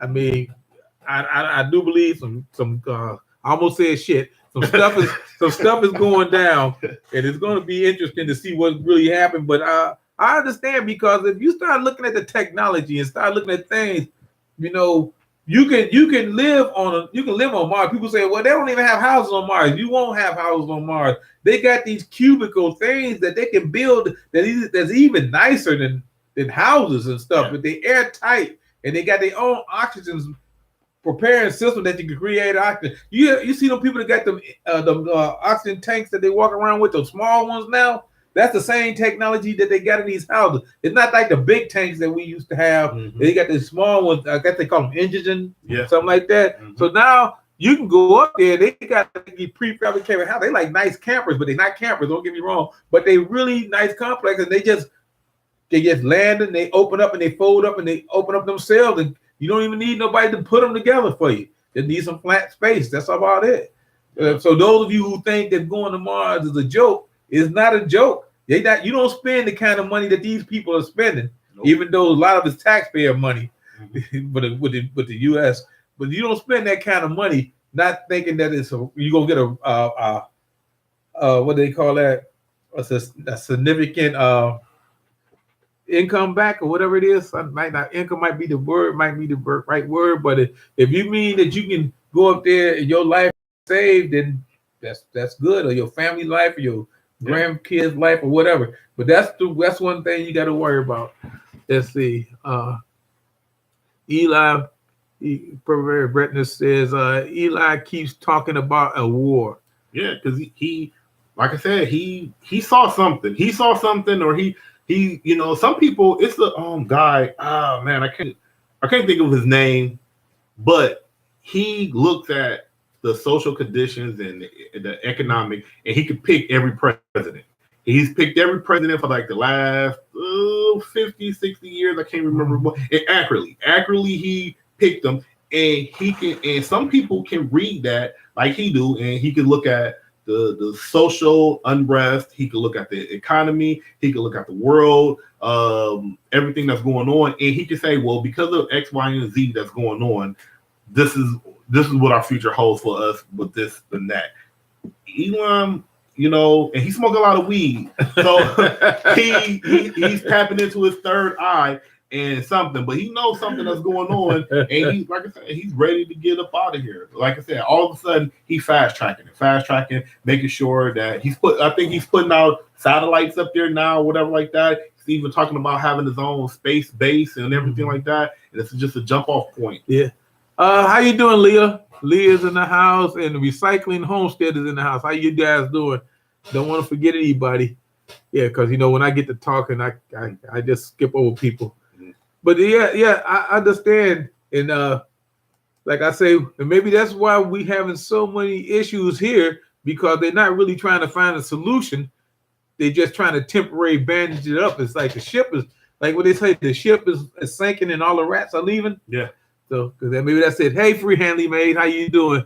And if you got, and they always say it's going to be a problem between the classes. I mean, it's not going to be, like you said earlier, it's not going to be a Democrat and Republican situation or a black and white situation. It's going to be an economic situation. Those who got the money is going to get off this rock and leave the rest of us here to fight it out. We could end up in an apocalyptic situation. See, like I always say, we 75% on the way to an apocalyptic situation. Right now, we 75% into shit hit the fans. Like I say, when you got food insecurity, when you got money insecurity, when you got weather that's devastating every place, and then you got a threat of a super volcano that could blow up any time, and then you got all this street violence and stuff like that. That is a shit hit the fan situation. Shit hit the fan situation. I mean, we don't have spaceship like Battlestar Galactica. At least I don't think we do. Maybe they do. We don't know what they're building.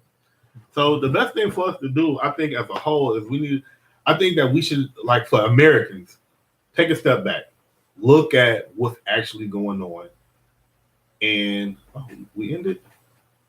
No. Oh, okay. No. I'm looking at the wrong thing. No, just keep watching. But we need to. I got nervous. I thought the government was coming after. No. We haven't mentioned those keywords. We haven't talked about the virus. Right. We haven't talked about DG. Yeah. We just keep talking about what we talk about. We good. No, we haven't had no problems. Okay, good. All right. So what I'm saying is that as Americans, take a step back, look at what's actually going on. I mean, and if you have a prejudice towards somebody else, man, take a step back and look at that prejudice and see what it's doing for you. If it ain't benefiting you anyway, man, leave that stuff in the past, and we need to start working together. Black and white, Republican and Democrat. I said, because divide and conquer, and we all know it, and we all saying the same thing, that I know that we all don't trust the government, but then we don't trust each other either. I was like, man, start listening to each other and start embracing that other person and start trying to work together as a community, because that's the only way that we're gonna get through this together. If we stop bickering amongst ourselves about the trivial stuff, because like any two good friends, you can argue about something and then you fight about it, and then 2 days later you're like, what are you fighting about? Because when something bigger happens, we got to start working together, and that's what we need to do. We got to start working together, because the government getting us at every chance that they can. They taking advantage of us, and we sitting here right for the picking. Thank you, Anna Lee Brown. So yeah, thank you so much. So like he said, don't sweat the small stuff. I mean, life really is too short. I mean, we ain't like lizard people. They live like 300 years. We regular people, and we be lucky to make it to 100. Like I'm gonna make it to 100. I'm letting y'all know it ahead of time. So if y'all come back and 40 something, 50 something, or whatever years it is, 30 something years, and y'all see me on here talking, y'all say he made it. And that's my plan. But like I say, you got to have a plan too. Yes. That's why I'm a prepper. You know, you gotta have a plan. You gotta have a plan on top of a plan. If your plan go wrong, and like I said, we don't really know what to prep for, so we prep for everything. Right. And that's where you gotta have a mindset. You gotta prep for everything. I mean, power go out all the time around here. We had a thunderstorm the other day. Mm-hmm. Power went out for about 10 minutes, but that was good. You know, I got something. I'm ready. So I'm just saying. And then you never know when a tree might hit your house. I had that happen before. Or when you might have a fire, or you might have a hurricane come up the coast and you got to leave. And when you come back, it's nothing to come back to. So you got to prepare. You got to prep for everything. You never know. I mean, if that big rock in the sky fall on top of this planet and cause us to go into what they call that a dark winter or whatever it is, because it done blocked out the sun and nothing is going to grow for years, you got to have a plan for that too. And you know what? Just to piggyback on that, Deep Impact and what was the other one? With Bruce Willis. What was that movie? When he went to space. Armageddon. Yeah, I like the song.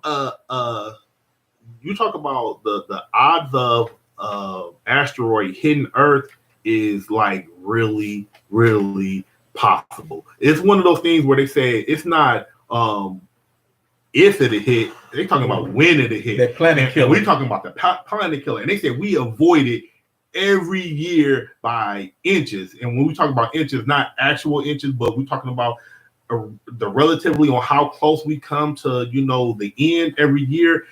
It will make your heart stop about how often, we're diverted. And most of the stuff is just because of, the planet alignment or stuff like that. But we're talking about we miss planet killing asteroids all the time. Right, because it don't have to hit the planet. It can get into our atmosphere and throw us off our axis. Mm-hmm. And we've been having this magnetic pole shift for the last year and a half, and you see how much that affected the weather right now, this magnetic pole shift, which caused us to have global warming. I don't know. A lot of people say it's because of the guys farting down the street. I don't even know. I'm just saying. But global warming is something that I mean, I don't know what we're gonna do about it, but as long as we use the fossil fuels, there's nothing you can do about it. No. But it's gonna happen. So yeah, until we have. I mean, and I don't want to sound like I know everything or anything like that, or talk about things that most people don't let them fool you. But I mean, fossil fuels, like just in general, they're pretty terrible. I mean, and I can't say that I want to get people who's advocating for wind power or solar power or anything like that to make more money for them. But at some point in time, we got to look at it and say fossil fuels is a lot, because it affects us. And maybe not in the United States because we do manage it pretty good, but, other countries still using it like China, and we don't have a lot of say in what China does or whatever like that.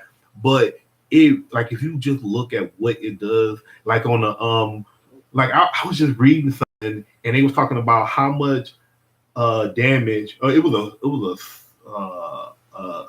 a tornado or something like that happened in China. So it pushed all of their smog into California, and it was toxic. It was just, and it was like, it is just because it's so messed up. And it was like the only time they day was clear was when 2020, when everybody was hunkered down and couldn't do anything. That's when it was only clear in China, but all of that wind got pushed to California, and California was all jacked up. I know what you're saying, because the same thing happened a couple of years ago with this dust storm that came out of Africa. I mean, it came all the way across the ocean to America. Dust from the Sahara Desert came all the way to America. That just goes to show you things that happen over in Europe and in Asia and stuff affects us over here because they got that wind. That wind, it just travel on the wind. So I'm just thankful that this virus wasn't windborne like it was. That it had to actually be within contact of you. Mm-hmm. But if it was windborne and just sails on the waves, this planet devastating. It would have got. I mean, it would have spread all over the world like it did anyway. But I mean, it would have been worse. Mm-hmm. It would have definitely been worse. Yeah. So like I said, you guys want us to keep talking? Just give me one thumbs up, and we'll keep talking. If not, we'll cut it off in about another 5 minutes. I got a thumbs down. No, I ain't get a thumbs up. Okay. All right, then we'll keep talking. A thumbs up over there. Okay. All right.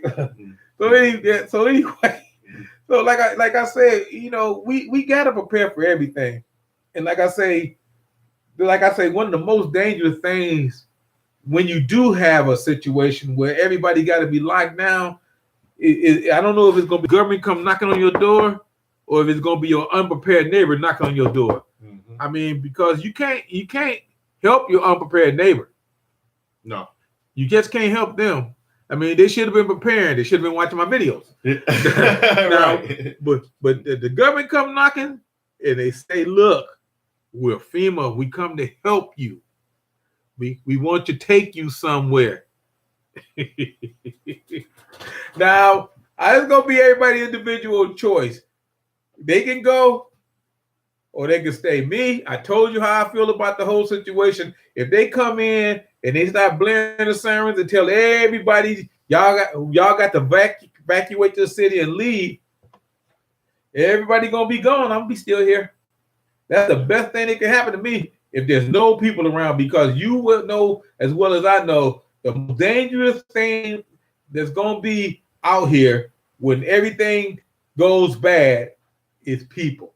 Yes. People are the most dangerous things on the planet. We at the top of the food chain. Nothing is badder than a man that haven't eaten. and I'm gonna go back to that movie, The Mist, once again. Okay. Remember in The Mist where the lady said she had to go back for her, I think it was her kid. I think it was her kid or her husband or something like that. And everybody told her, don't go out there. She went back for her kids. Okay, she said, don't go out there. You don't know what's out there, blah, blah, blah. She's like, no, I got to leave. I got to go out there for a kid. When the time comes, you have to ask yourself what's most important to you and make a decision and do what you need to do for your decision. And she said, I know that I need to be with my kids. I'm going with my kids. Mm-hmm. She, at the end of the movie, you see her with her kids, and she made it. And she was with the army when they was riding past in the tank. Yeah. But a lot of the people who stayed and was trying to talk her not to go, most of them died. And so you know what I'm saying? You got to make that decision for yourself. Also, in that scenario, the more people you got, you never know what their agenda is and where they're morally aligned. And it's somebody who you could be known all your life, and they start making questionable decisions. And I tell you, just because of my job, we have a plan already. It's called a CIM, Critical Incident Management. And, we have to be up on ways that we can get destroyed, you know what I'm saying? Or we can have an issue or whatever like that, whether it's fire, flood, tornado, chemical warfare, anything like that. We have to be prepared, riots and everything. But that human nature, you got to be able to. It can turn on you in an instant, and you got to be able to watch it and watch the signs and watch the people. Because one of the things that a game we play at work is what if a zombie apocalypse happened? And one of our key things is anybody who step up and say I'm the boss, you kill that dude first. That's just a joke. I didn't say that. I won't say that. I didn't say it. But I'm saying that's just the game we play. But it's one of those things where you can't have too many people that want to be an alpha male in a scenario. So you have to watch your people and you got to see who's doing what, because you don't want anybody trying to lead you in the wrong way. Okay. Just so you know, I can't tell you where he worked at, but it's not a secret. It's something I don't want anybody to know where he worked at. Okay. Yeah, but I do work for the government. So. Yeah, he worked for the government, so I can't tell you where he worked at. That's all. I'm gonna leave it like that. Okay. Hey, Ginger Ninja, how you doing? Anna Lee Brown, you right. She had the 2 kids, and they was in the back of that military truck, and she got her kids and got out of there. Yeah, yep, that was a good one. And like you have to do what's best for you. You got to look at the situation. And you got to be like, okay, because wherever there's a lot of people at, it's going to be a lot of people who think they know. Just think about your job. How many people you got at your job think they're the boss and think they run stuff? You got to be prepared for that. Yes, you got to watch. You got to watch them alpha males when you get them in your group. Yeah. I'm just joking. No, actually, he gonna run the group. Yeah. But yeah, you're right, because you can't. What they say, too many chefs. Yeah. You know, too many Indians too. So you got to be ready because, like I said, there's a lot of things out there that's gonna hurt you if everything collapses. And please, for God's sake, if you don't have, let me tell you, the reason I said knife because Red October, I seen him throw some knives. That was incredible. He could throw a knife. Mm-hmm. I mean, and it's reusable. Yeah, you just pull out their chest. Yes. Mm-hmm. I mean, yeah. So I'm just saying, please, or they back, please, to protect yourself. And if you are sick and infirmed, you can still protect yourself. I mean, you know, you're never too old or sick. I said this before. To prep, and you got to have food, you got to have water, and you got to have knowledge. Because see, you don't want to be a victim because somebody say, well, you just old, you're gonna die anyway. Believe me, you ain't got to die first. Yeah. Okay. Mm-hmm. Because see, as long as you can last as long. Yeah. Okay. Now, that's all I wanted to say about that. And somebody said they want to talk zombies. Woo. That news. Okay. They got this movie out. I watched it last year. It's not a movie, it's a series on Netflix. Black Summer. I watched it last year.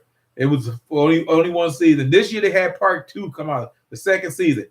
And part 2, you see how people change in a zombie situation. And these are not the Walking Dead zombies. These are more like the World War Z zombies. Okay, these are more like the zombies that's in Zombieland. So if you got Netflix, it's only 2 seasons. The second season, I think, it only got 8 episodes. But I've seen it. Watch how the people change all the way through that. Watch it because it's very interesting. It's very interesting. I enjoyed it.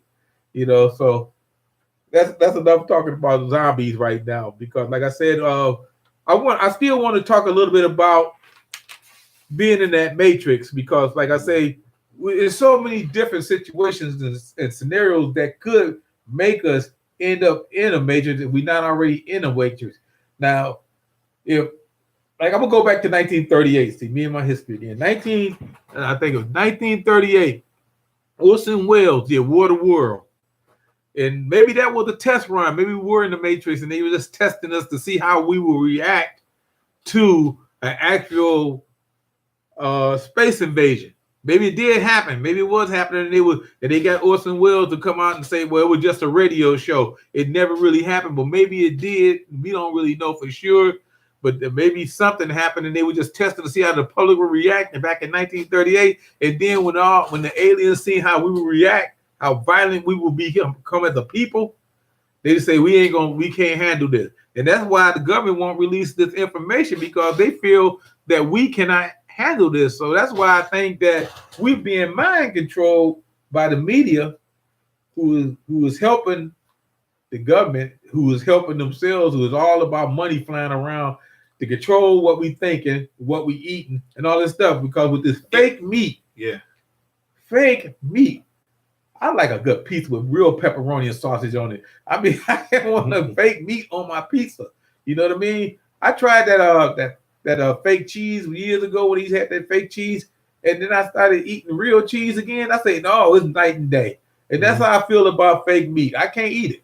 Yeah, I can't eat it. You know what? I stopped eating Burger King just because Burger King had that Impossible Burger, and I know that is plant-based, supposedly, but I feel like it's just something weird about it. Like, I don't, and it's higher in sodium than regular beef. So, I don't know. I have my issues with you substituting or it's saying, oh, it tastes just like real meat. And I'm like, that's it.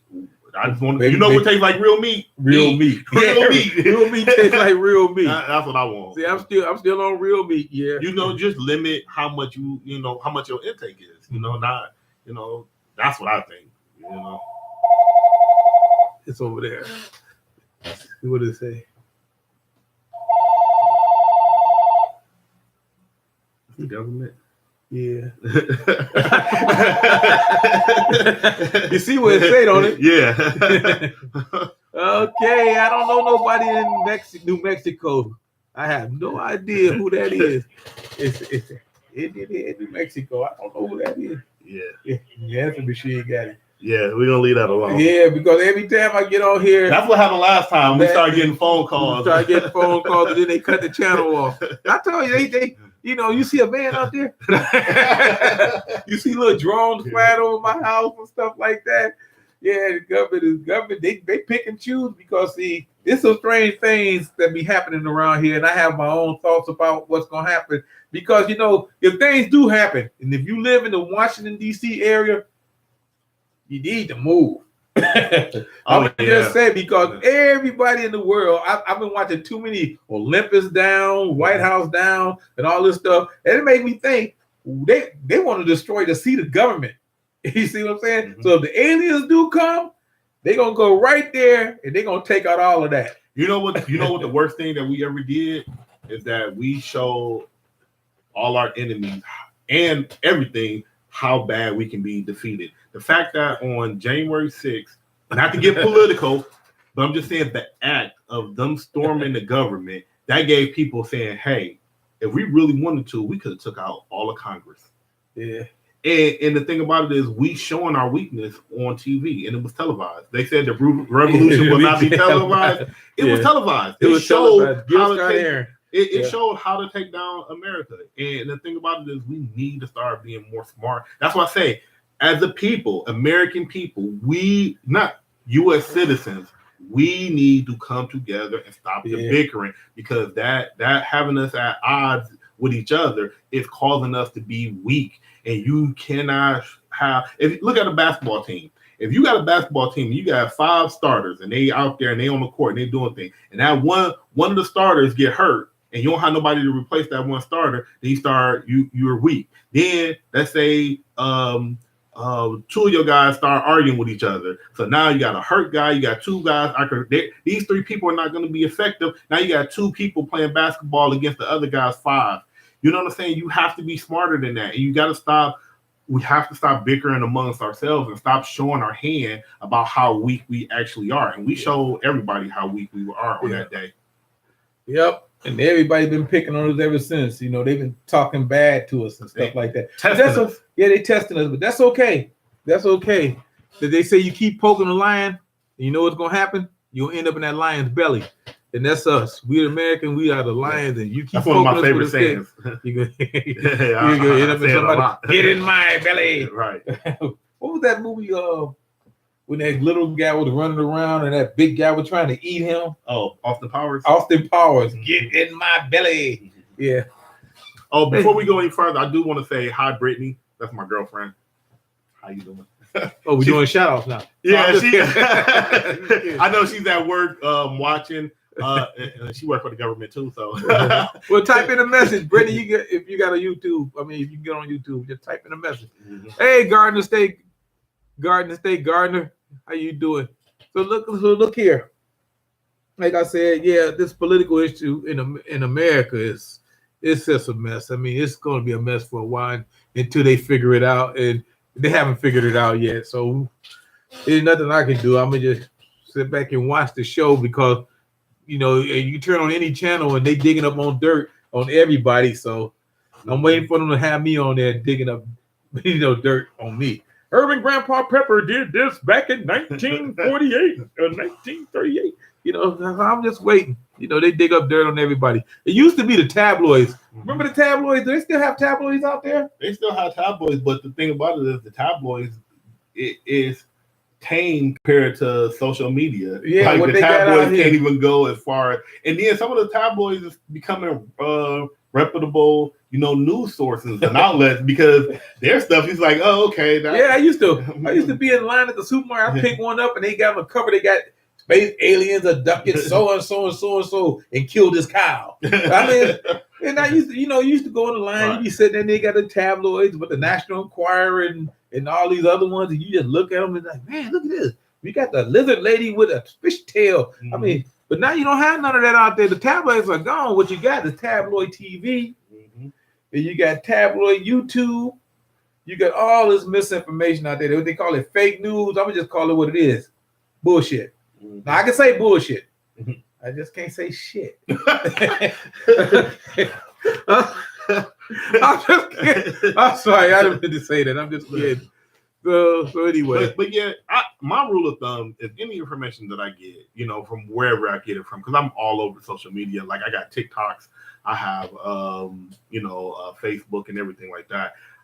I look at the information, and I check it out. Like it doesn't take. It takes 5 minutes to check out a source. It takes 5 minutes to look into to see if something's credible or not, and or does it have a little bit of truth? And then you try to figure out why is the information a little altered. And that's what we all got to do. But most of us don't. We just take everything at face value. And you got to stop being in these echo chambers because, if you're a Republican and you only talking to Republicans, you only hearing one side of the story. The same way if you're a Democrat and you only hearing the Democrat point of view, you're talking yourself into a circle. Start listening to somebody. Like I have a friend and we talk and we're on opposing sides. And I'm an independent. I'm an independent.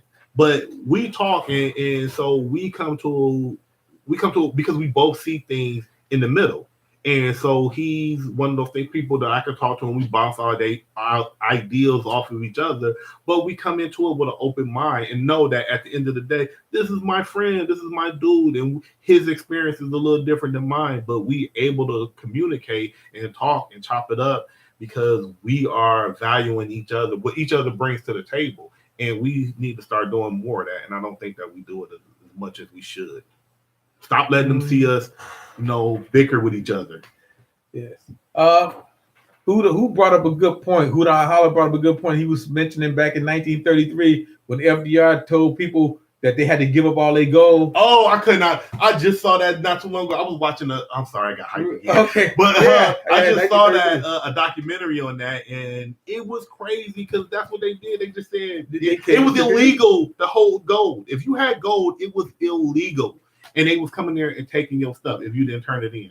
Just like the Second Amendment, folks. Make sure you hold on to it because they can do just like they did the gold. People say, they can't come take my gold. And he took it. Just like they're going to come and take our guns. What did they do? Okay, I can't remember. I just watched it the other day. And what did they give them like a voucher or something like that? Well, yeah, they paid you what the amount of the gold was worth at that time. But shoot, that's yours. But with gold, it goes up and down, up and down. You might have got lowballed on it. Yeah. I mean, really. And then if you didn't want to give it up, they took it. Yeah. And you didn't get nothing for it. And, just like when they stopped put silver in coins, like after 64, they didn't put no more, you get a dime. A dime had a little silver in it. Yeah. Silver dollars was silver dollars, gold and silver. And just so if anybody, check your quarters. If you got a quarter that's say 1964, 1963, or anything real that's silver older, it is worth more than 25 cents. And it jingles a little different. So if you jingle in your quarters and you get a ting instead of a tang, turn it in. Because I'm gonna tell you, one time I went to the bank and I got we play cards. And, I don't play cards. Now he play cards. And the rest of the family play cards. I don't play. Do I play? No.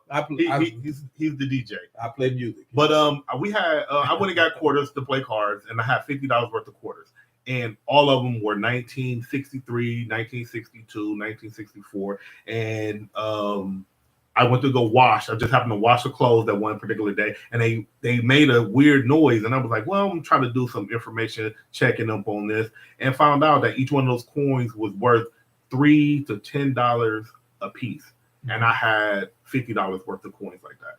So check them coins out, and they were marked on there. I thought it was so illegal that I was scared to take it back to the bank because I was like, I think y'all made a mistake. Y'all shouldn't have gave me these quarters. And the lady was like, nah, they, she was like, that's how we got them. So check them. There's a lot. They're worth more than 25 cents. Anna Lee Brown says your paper currency is literally worthless. You're right. You're right. It's funny because in wars, like down in Argentina, and what was that place that just had that revolution down there? It's somewhere down there.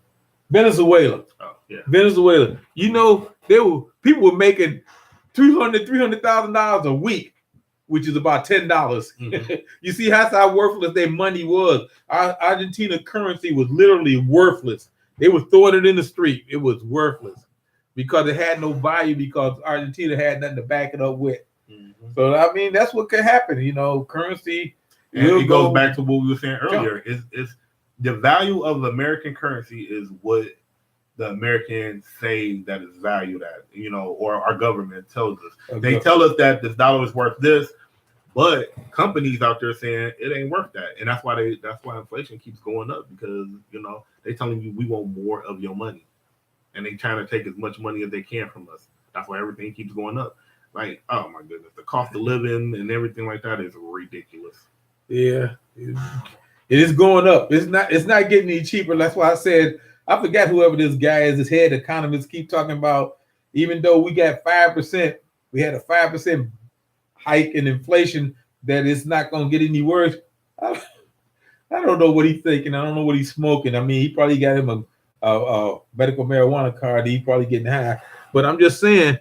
It's going to get worse. We haven't even reached the peak of what's going to be with the inflation. And this is even before that $1.9 trillion infrastructure package bill go out there and hit. Once that hit the streets or hit the people's pocket, don't you know what's going to happen?